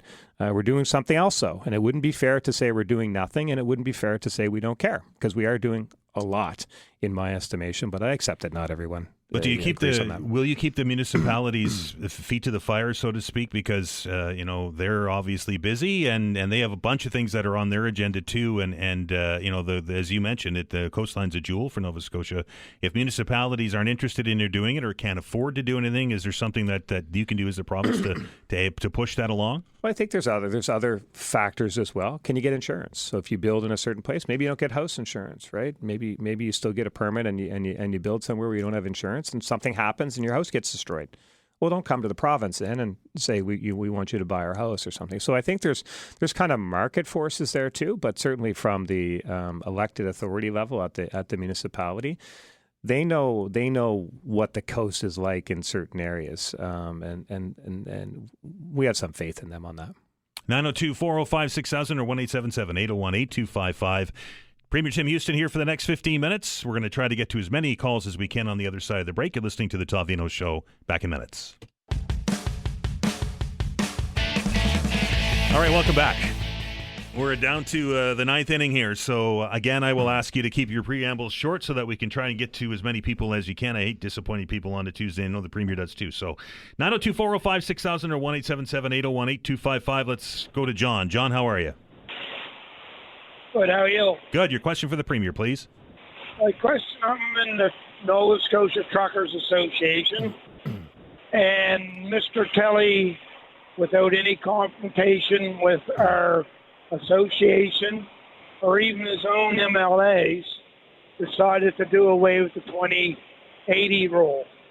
I was wondering what he had to do with it, the Premier himself, and what his stand is on it. That is going to ruin a small, independent person like myself with one truck that's not going to be able to work on government jobs the way the status quo is now. It's just ridiculous what they're trying to do, and it seems that they're in favor of having more people that come into this country, have trucks, load on a job, than a guy that's been paying his dues and independently working a truck for 38 years myself. Now I'm going to be out of a job probably by the first of the year. Just wondering what he had to do with it. All right, John. We're not getting any answers from the government at all. Well, the Premier's here, and he's going to answer. I appreciate the question. The 80-20 program. That one, I've been taking a lot of calls on that, too. Yeah, thanks. Thanks, John, for calling in and raising that, and for your hard work over 38 plus years. But so this is just for people's benefit. This is the 80-20 rules. Where on government jobs, we would require that whoever gets that tender, whoever the road builder is, that when they need truckers, they essentially go to kind of the union board, and 80% of those trucks have to come from the union board, and they call out trucks from that board, right? So there is a discussion right now that we remove that 80-20 requirement for the 2026 construction season on government jobs. So it's an active discussion. Look, we have the capital budget for infrastructure, for roads that the province has is massive. There is so much construction going on right now. I am certainly under the impression that there's lots of work for trucks, and that the private truckers and the local truckers like John are needed. Like, no matter what the circumstance are, I don't think that the government has to say, you must hire John or nobody's going to hire John. I don't believe that. But it's an active discussion right now. And what I would say is, we're not going to do anything. We don't want to put people out of work. We don't want to harm people. But when we look at the amount of work that's happening, we look at some of the stuff around the trade barriers, removal of trade barriers. We're just saying, like, is that if that was a rule that was required at one point in time when maybe there wasn't so much work and, it was kind of, you needed to make sure local truckers were hired, is it still needed? So that's a discussion that's happening right now. And I'm hearing, honestly, John, I hear some people say, well, there's not enough work and some trucks sit home every day. And I hear others saying, well, there's tons of work and we can't get enough trucks. So, we're trying to sift through the fact from fiction on that. But my personal assessment, just looking at the amount of work and the amount of provincial work that's coming, is that those all trucks are needed. If you do a good job and you show up on time, you're not going to have any trouble getting work. If maybe you don't show up every day, then maybe, I don't know. Is it a case of this and listening to people that are working in the industry, Mr. Premier, if it isn't broke, don't fix it kind of thing. It seems to be working now. Is it why mess with it now that we're so busy? I guess, is it broke? That's a question that I'm trying to answer, to be honest. I think if you have a 80-20 obligation, and so you need 10 trucks tomorrow, and you get 8 from the private and 2 from, could be from the company that's building the road himself. And you can't get 8 trucks. Does that slow the job down? Or you think you got 8, but 6 of them show up, and then it just delays and puts the price of tenders up. And if there's lots of work, then there's lots of work. So John, look, I would say this is an active discussion. I know the minister has been making rounds around the province, meeting with halls full of truckers and taking it on the chin and hearing directly from them. And it's a mix, to be honest. It's a mix. But in my life, everything's a mix. So we try to get to the right decision based on the information. But nobody wants you to park your truck and be out of work. We want you working. That's why we're investing in Nova Scotians and building as much as we are. Thanks, John. Appreciate the call. 902-405-6000. Let's welcome Dee to the program. Dee, how are you? Hi, I'm well. Thanks so much for getting to me. I really appreciate it. Your question for the Premier, please. Okay, so my issue is the Ingram River Wilderness area, and I think the Premier initially had said that he didn't really know a whole lot about it, so I'm going to tell you really quickly. It contains the oldest documented forest in the Maritimes with one tree that is 535 years old. Is observed to support at least 17 species at risk, 72 species of conservation concern, and it's supported by over 50 businesses, nonprofits, including the Confederacy of Mainland Mi'kmaq and the tourism industry of Nova Scotia, with a combined membership of 50,000 people. The area has been identified as core habitat for the mainland moose, meaning that the protection of this land is essential for the long-term survival of this species. The St. Margaret's Bay Stewardship Association was delivered a commitment by the DNR in 2021 that the areas not protected under the Island Lake Wilderness Area designation would either be protected in the future or fall under the ecological forestry leg of the triad. This commitment has been cast aside and flagrantly ignored. So what's going on is we have this area of pristine wilderness that could lend so much money to the province through tourism, and now the logging companies have proposed areas that they want to log. I think under the context that they had been logged before. However, these areas have not been logged in a little while now. They've grown back, and they are part of or next to the Ingram River Wilderness Area proposed area. If you look at a map and you see where this is in Nova Scotia, it's dead center in the middle of Nova Scotia. This also combines an area where many wildlife species cross through Nova Scotia, either to get to the tip down by Yarmouth or to Cape Breton, or to go across by Spring Hill and get onto the mainland continent. Dee, for the sake of time, we're up almost against the news, so here, can you get your question so that the Premier has a chance to answer, please? Yep. My question is, please, sir, can you do some investigation into this, and what would be your stand on this? Because I understand wanting to refer to the experts, but when the experts are logging companies, there's a clear bias there. They clearly want to log, and there have been mistakes made by these logging companies, specifically in this area where they have logged far too close to some of these areas and now are causing species to become extinct. So what are you going to do now that you know that this is a major issue for Nova Scotia? Thanks, Dee. Yeah. Well, thank you for that, Dee, and thank you for your obviously passion and commitment to that issue. And I'll take that away and learn a bit more about it. I didn't expect 2 calls on that one today, but so there you go, I guess. People are passionate about it. Thank you, Dee. It's a beautiful. I have been through that area. It's a beautiful place, and would hate to see it get logged over. We're out of time, Premier. As always, it's been an absolute pleasure. Just going to ask one more time, just for clarity. Strong mayors, are we going to see that in this session of the legislature or not? There shall be no strong mayors in this session of the legislature. You heard it here first. Absolutely heard it here first. Premier Houston, I appreciate it. Look forward to your next visit. Thank you, buddy. We're going to stop and take another break. When we come back, the open hour, your chance to listen to what the Premier had to say, and now you get a chance to rant about it. 902-405-6000 or 1-877-801-8255. The open hour after the break.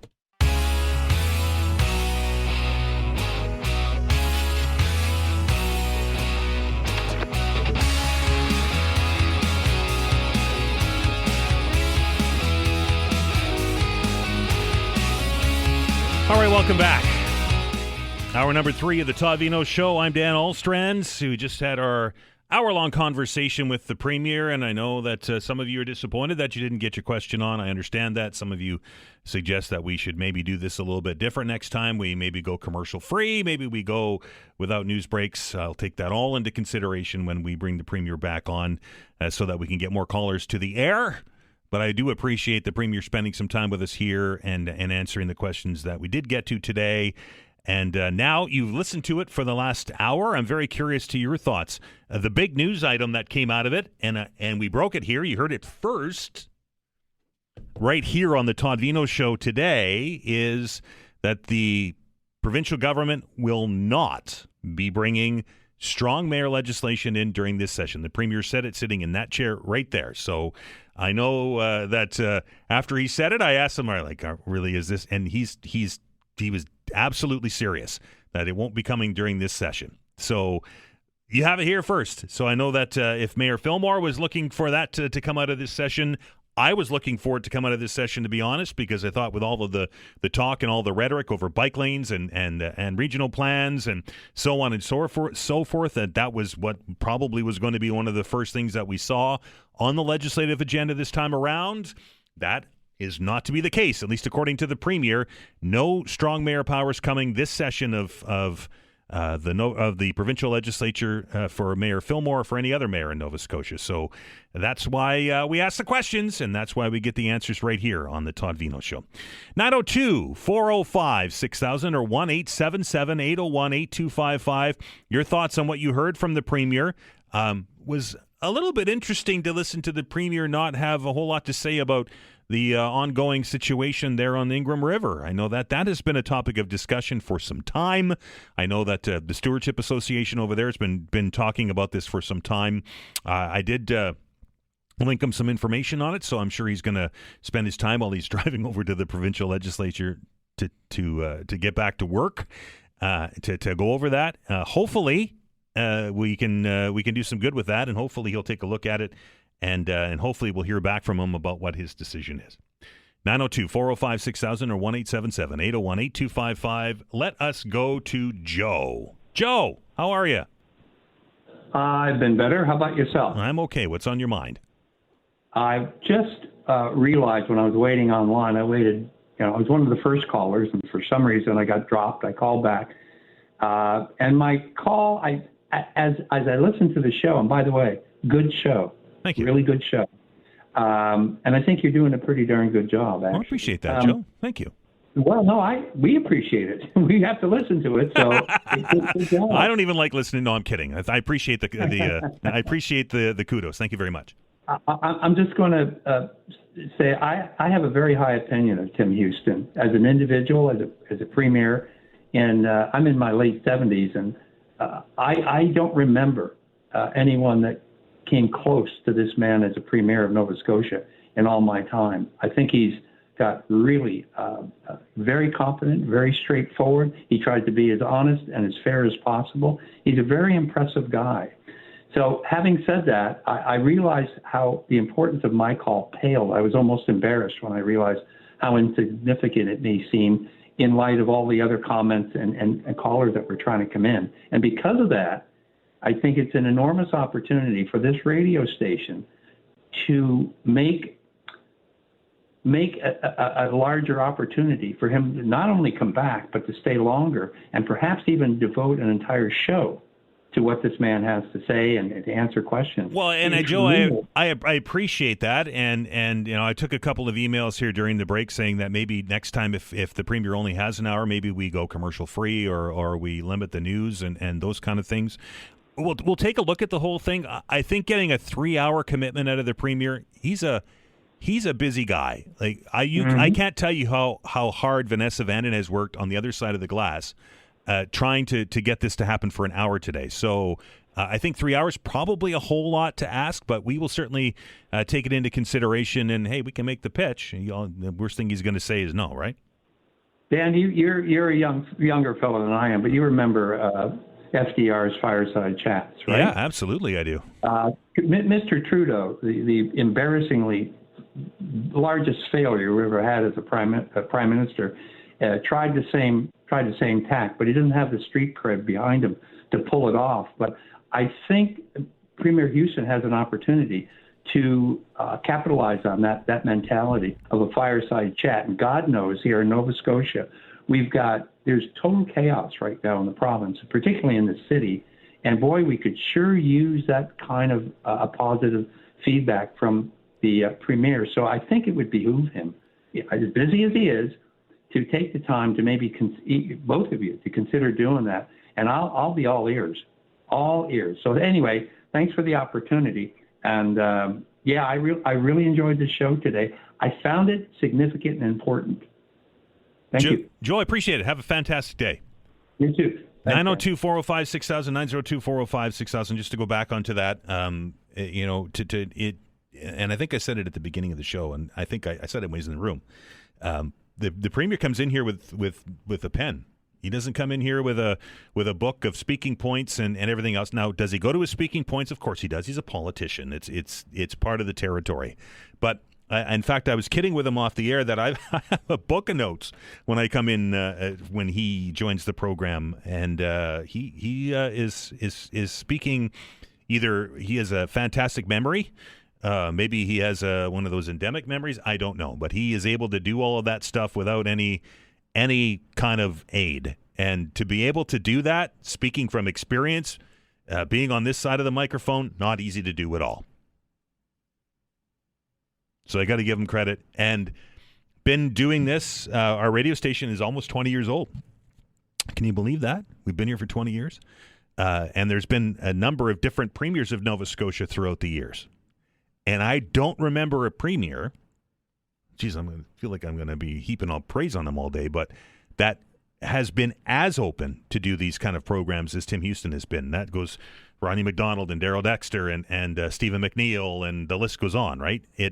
It's not a comfortable position, and he wants to do it again. So hopefully we can make that work, and we will to see if we can maybe lengthen it out or we can do something, because I know you all want to ask your questions of the Premier. 902-405-6000 is the number, 902-405-6000 or 1-877-801-8255 to the phone. And we welcome Brady to the show. Brady, how are you? Not too bad, Todd. I would have liked to have got to ask the Premier a few questions, but anyway, I'm still pondering about what's taking place in rural Nova Scotia. We've got troubles in our forestry sector. We've got extreme troubles in our local rural trucking sector with the abolishment of our 80-20 rule, which I personally worked on for over 30 years. I have no idea what my future is going to be after December. And I'm just basically shocked that the Conservative government, that's supposed to be a rural government, traditionally would do something like this in the name of interprovincial trade and things like that, which I don't understand. I guess I'm not smart enough to understand how an internal policy should be done away with for the sake of external advantages, which I don't even understand what they are. When I asked him that question, if it isn't broke, Brady, then why fix it, right? Well, it's like anything else. It depends who you talk to. If you work at it diligently, like we have here in Lunenburg County, it's not broke in Lunenburg County, but it's going to be broke come December as it looks. Very, very disillusioned to think I wasted 30 years of my life and have held every position in it, with the exception of chairman for the province. I was vice chairman, I was a county president and area director, and now I do the dispatching here in Lunenburg County. But we'll have nothing come December 31st. So, Brady, I'm not in the trucking industry. Obviously, you are, and you're well versed in the whole thing. How does the 80-20 work now, and why was it necessary to bring that in the first place? Okay, the way it works, we have an alphabetical call list, and most counties do, and we start at the A's and work our way down to the last letter we have listed in the alphabet. It goes by first name here in our county, but some counties do it by last name. And what it did, it gave everybody equal opportunity and a chance at a rotational amount of the work. We do it here basically. We change trucks every day if everybody's busy. If things are slower, we space it out maybe every 3 days depending on the work volume. But before that, I personally got a call one day just before the election to go to work with my truck. I had a truck that was a multiple-use truck, so I could do gravel work or haul 4-foot wood, 8-foot wood sort of thing. I dumped a load of wood on the ground, put my side racks on, tailgate in. Next morning, I got a call from the highway shed foreman, "We don't need you today." That was my one and only call that year. And it was based on party politics, and you might sit for 4.5 years without any work and watch the other people work every day. That's the stuff that the 80-20 rule and the Truckers Association of Nova Scotia and the individual units in each county stopped. And like anything, there's people that weren't satisfied. Right. The people that don't want equal opportunity, the people that want all for themselves, of course, never had enough. But those are only a very small minority. If you didn't have your safety orientation paperwork in order, you couldn't work. If you didn't have your membership paid up in the right time, you couldn't work. And like anything, you had rules you had to follow. If you told the dispatcher you were going to work and you didn't show up, there were different levels of discipline for that.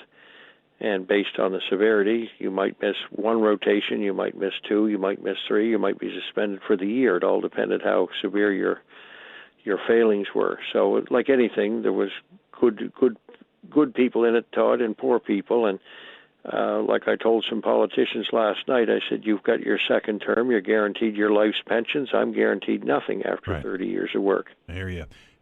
So this isn't about stopping trucks coming from outside of Nova Scotia. This is about ending favoritism, for lack of a better word.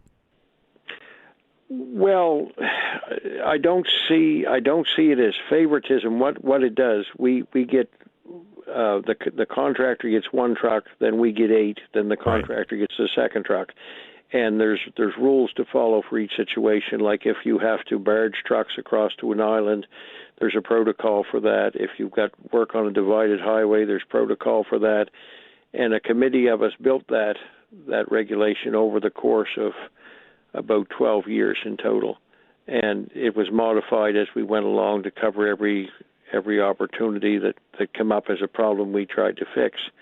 Collectively, it was a group of people from DOTIR and road builders and TANS, our association, and we worked as a team to build this. And for the most part, going back from my involvement in the early 90s, it's worked well in our county, Lunenburg County.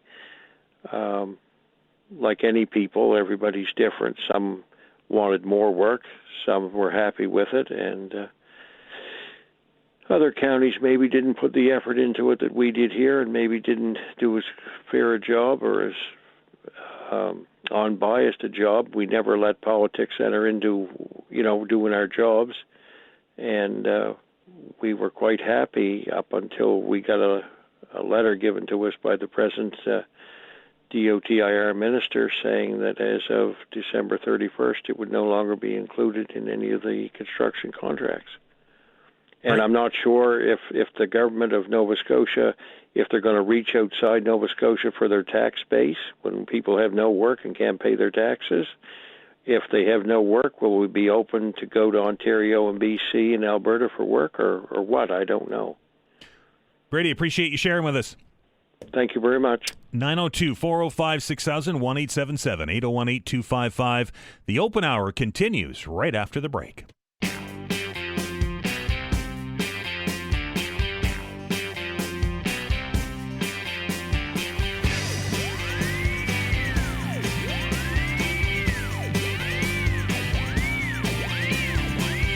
Welcome back to the Todd Veinotte Show. I'm Dan Alstrand. Telephone lines wide open, everyone. 902-405-6000, 1-877-801-8255. I'm very curious to hear from y'all here in HRM who heard from the Premier in that hour that we spoke to him that there will be no strong mayor powers coming in this session of the legislature. That's the Premier's committed to us right here on the air.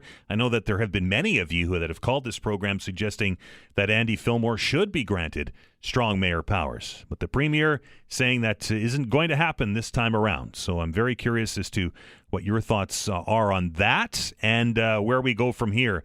The Premier saying that the province still has tools available to it to keep an eye on what's going on in HRM and in the cities and municipalities across Nova Scotia. We know that they have used some of those powers here in HRM in the past to stop some of the discussion. Well, maybe they didn't stop the discussion, but to weigh into the discussion on the bike lanes on Moore Street. Also telling HRM to go back to the drawing table, going back to the drawing board with regards to its plan, its regional plan, saying that as it's written, it's not acceptable. And as we know, and has been described many times here on the program, the HRM Council is a creature of the province. They serve at the interest of the province. And all legislation, David Hensby said it here yesterday on Councillors on the Hot Seat,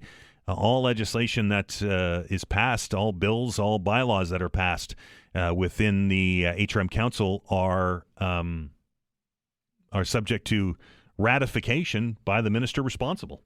So the HRM could do absolutely nothing if the minister doesn't think it's appropriate. And, of course, the minister works for the Premier. So we all know how that works. Also, something that was in the news, I mentioned it off the top of the program today, and I'm curious to what your thoughts are on it.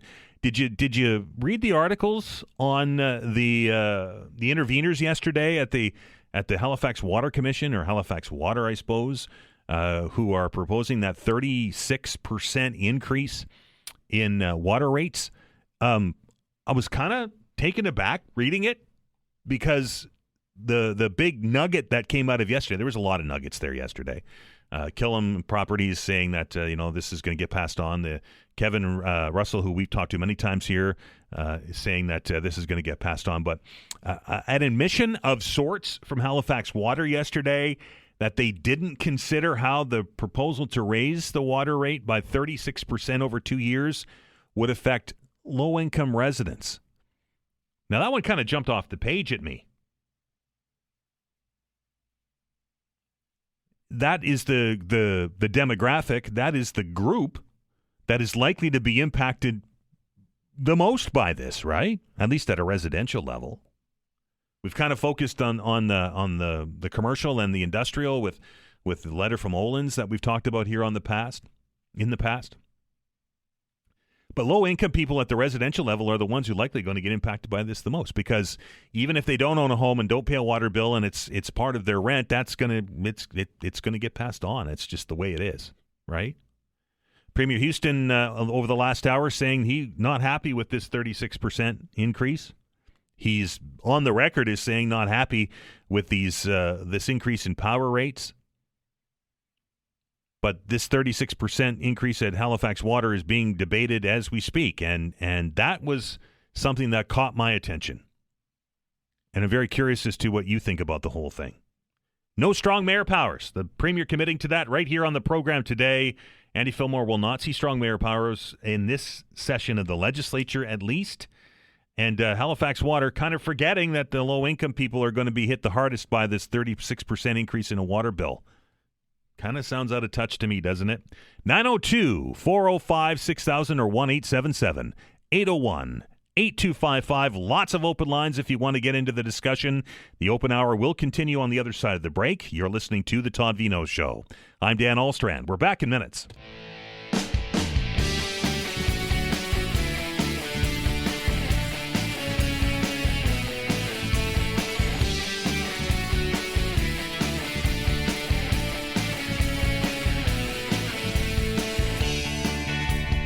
Welcome back to the Todd Veinotte Show. Dan Alstrand along with you here on a Tuesday afternoon. It is an open hour. Time for you to chat about whatever you want to chat about. And the lines, I'll tell you, are wide open. 902-405-6000 or 1-877-801-8255. Again, 902-405-6000 or 1-877-801-8255. Your chance to talk about whatever it is that you want to talk about, something that you heard in our our segment with the Premier. It was more of an interview with you, wasn't it?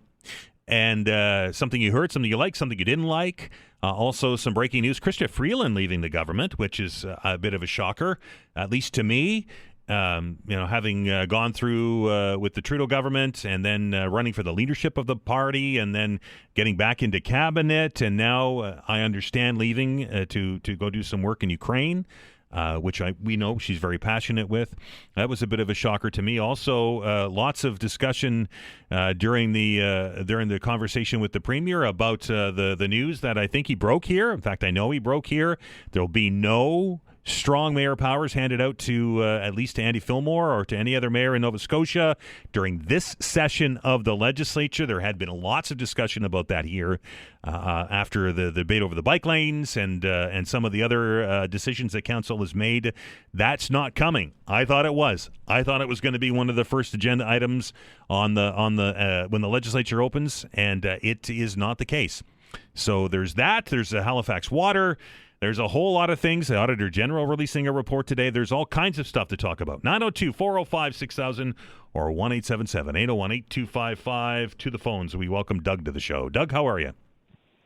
I'm fine, thank you. How are you? Good. Your question. See, I'm still in Premier mode. What's on your mind today, Doug? What's on my mind? I just would like to know if the Premier would be interested in discussing taking away the 80-20 rule from TANS. Truckers Association in Nova Scotia. He did, and I'm not going to speak for him. He did address it and said that it's still a topic of discussion. It sounded to me like he's not completely sold on getting rid of it, at least not yet. Okay. We would just like to hear a little more detailed explanation of why they came to this conclusion. Right. Why now, right? Decision. Well, they said it's to do with barriers to free trade.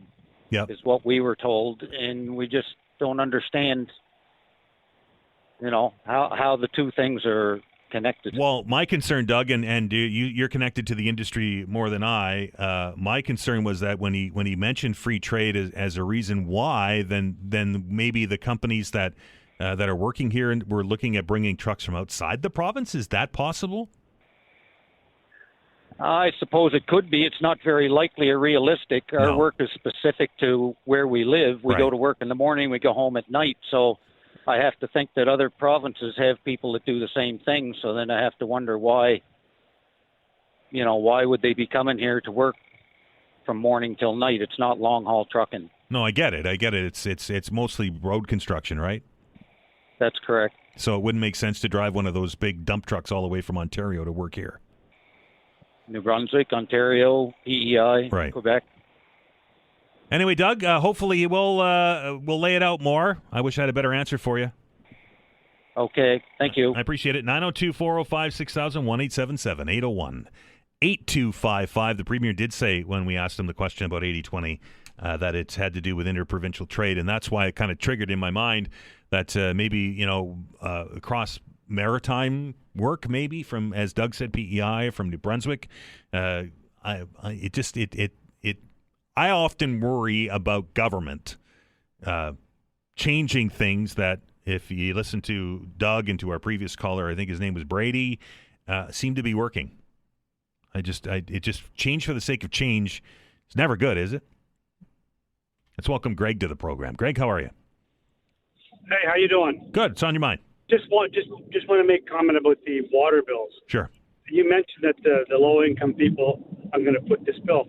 I think maybe not, because the fact is rents are only allowed to go up 5% a year in the province. Yep. So really, it's not really saying that they're going to foot this bill. Now, if the rent control wasn't there, then you'd have a valid point. It does end in 27, right? Like it ends on December 21st of 2027. So we don't know what happens. Do you honestly think that the government, worth their weight in gold, is going to go back the other way? No, not on your life. That would be political suicide if they did that. If they got rid of the rent cap. Because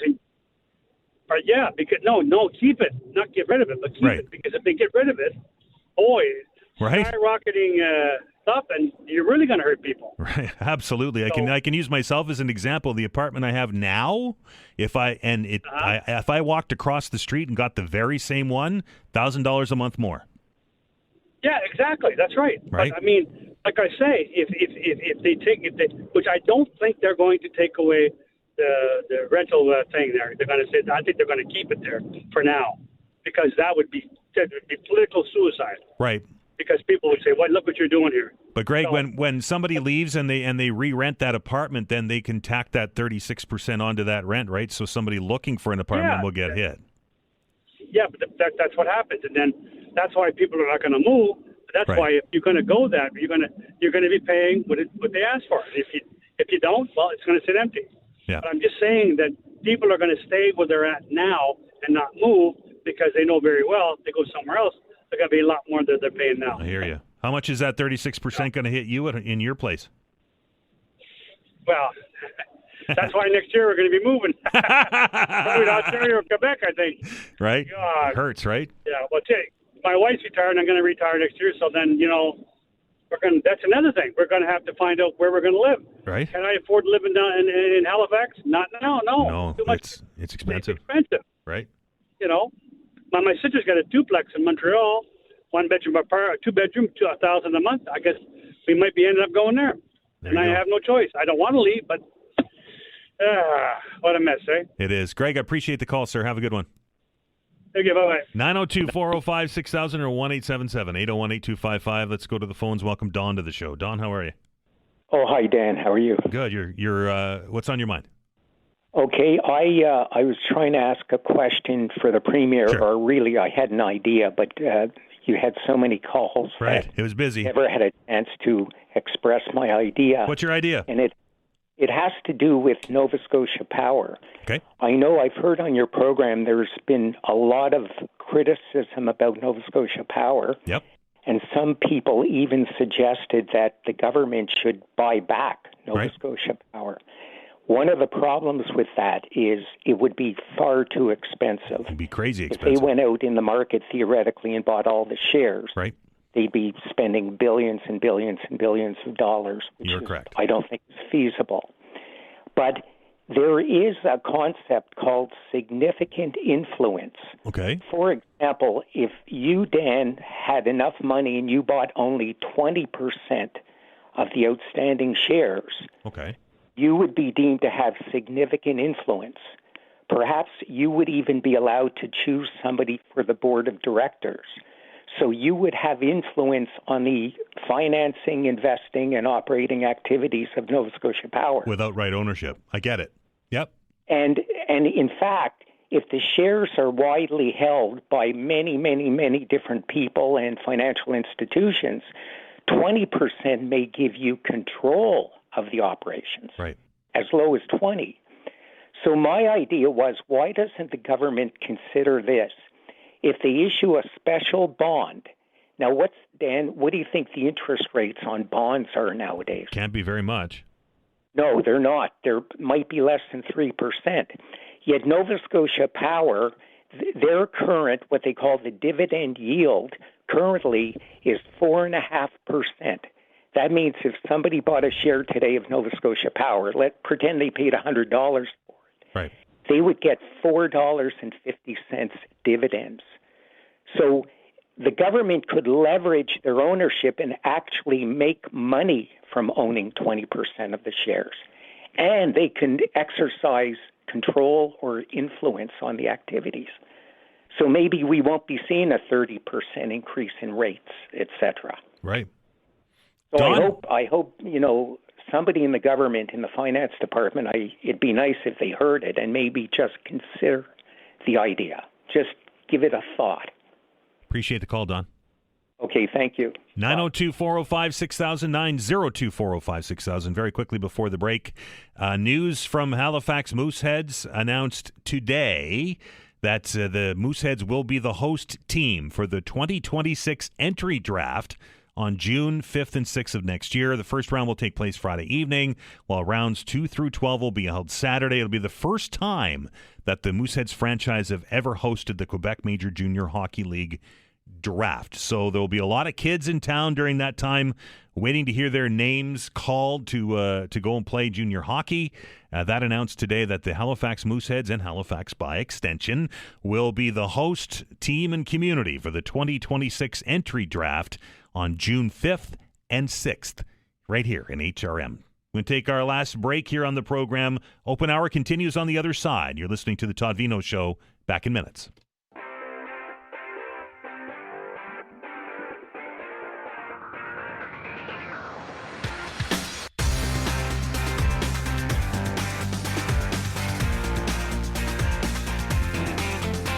All right, welcome back to the Todd Veinotte Show. A couple emails before we head back to the phones here on the Open Hour. This was from Colin, said in reference to the Premier and his revelation here on the program that he wasn't going to bring in strong mayor powers during this session. He said Premier Houston lied through his teeth on this show about the timing of the last election. He's not lying.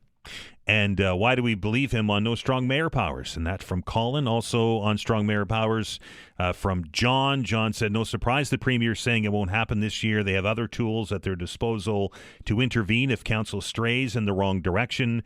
John goes on to say, why give these powers to the mayor who doesn't have the support of council?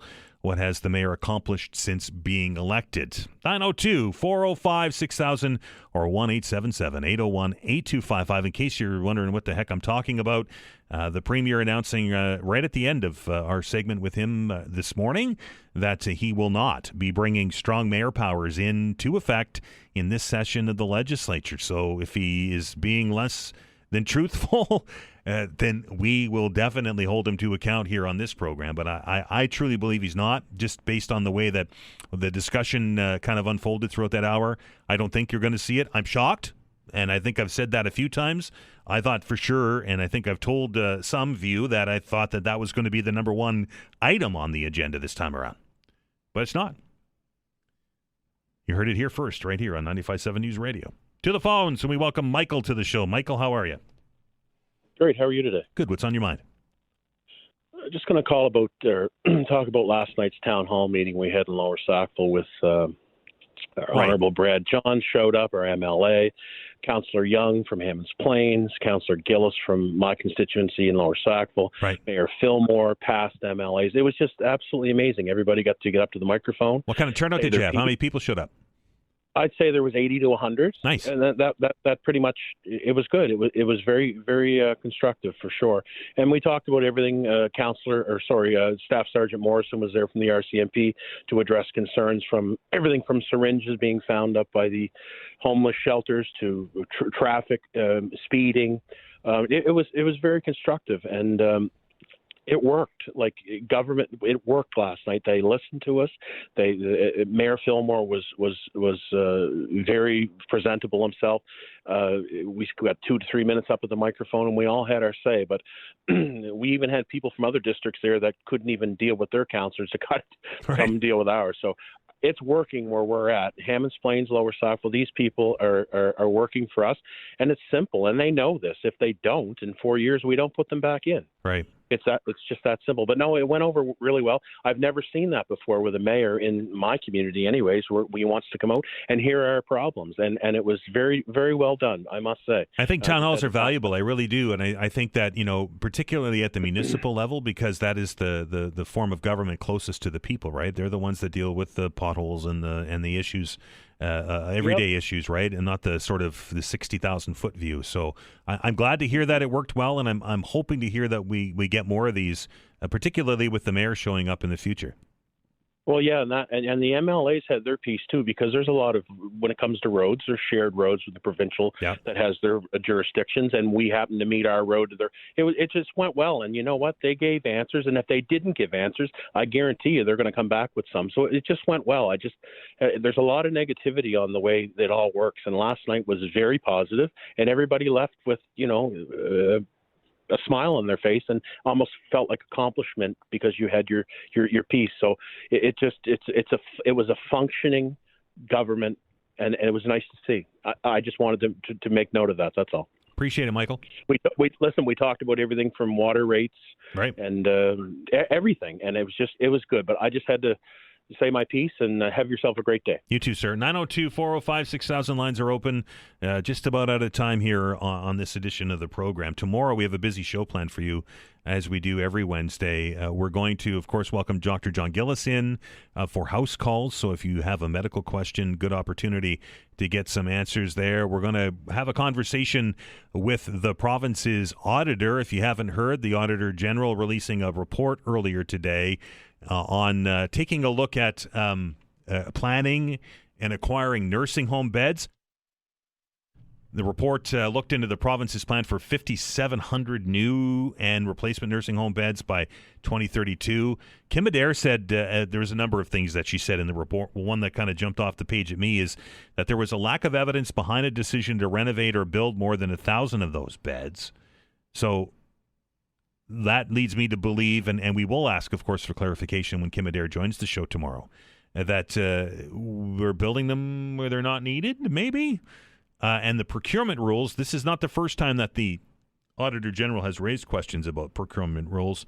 Auditor General reports are one thing, and they're important, but the Auditor General's office, and we know that the Houston government, when it came into power after the last election, wanted to go do away with the Auditor General's office, and he, of course, backtracked on that. That being said, there's 10 recommendations in this report. The government says, we're going to do all 10 of them, but it's to the point now, both at the provincial level and at the federal level, that we have to have an audit done on how the Auditor General report recommendations are going, because it's easy to say one thing, putting things into action is another. So the Auditor General, Kim Adair, will be part of our program tomorrow. I hope you can spend some time with us.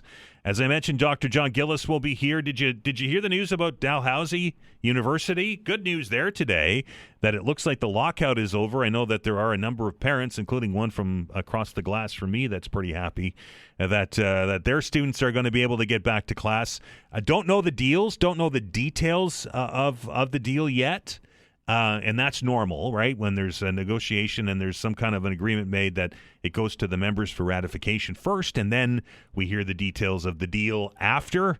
But some paperwork flying back and forth yesterday before this deal was announced very early this morning, suggesting that DFA, who had said they needed like 10 days or 2 weeks to get ready, the professors would need that amount of lead time to get ready to get back to class when an agreement was found. Some of the documents I saw yesterday said that they moved on that a little bit and won't require that full time so that we can get kids back to school. There's obviously a significant danger there with the number of days that have been lost, instruction days that have been lost now, plus that extra 2 weeks or whatever the number was at one point.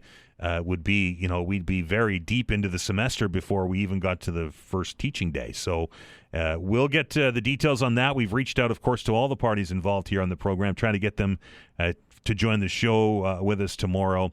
And we're also going to do something a little bit different on the program tomorrow. We're going to welcome our friend Brett Matthews, who's got a brand new album coming out. And we like to spotlight some local artists here on the show. So we're going to have him join the show as part of the day tomorrow. Don't forget, tomorrow also is the big day for the Bank of Canada. The governor Governor Tiff, as I call him, is going to make a pronouncement on what's going on with interest rates.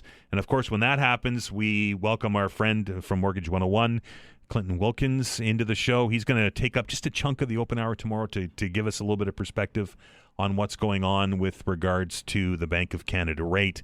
He did predict on the weekend, if you're listening to the show, that we are going to see a decrease, not an increase, a decrease of 25%. Wouldn't that be nice? 25 basis points on Wednesday, and then another 25 in the next quarter, and then another 25 on top of that. So 75 basis points, 0.75% over the next three sessions. So we'll see if Clinton was right, and he'll be joining us. And then, of course, we'll open up the telephone lines for you. Busy show. I appreciate each and every one of you for taking time out of your day. I know a lot of you waited on the line for a long time today. We didn't get to all your questions, and for that I apologize. But we'll be back at it tomorrow. Thanks to Vanessa Vandenez, who makes all of this happen on the other side of the glass. We cannot have a show without her work, and she is awesome. Just the only way to say it. It's absolutely awesome. That's going to do it for the show today. Thank you, everyone. I hope you have a fantastic day. Get out there and enjoy what we have around us. We live in a fantastic place. Nova Scotia is the best place in the world to live. I will say that publicly. People spend thousands of dollars to come and visit us during the summer, and we've got it right in our backyard. Be well, everyone, and remember, be kind to one another.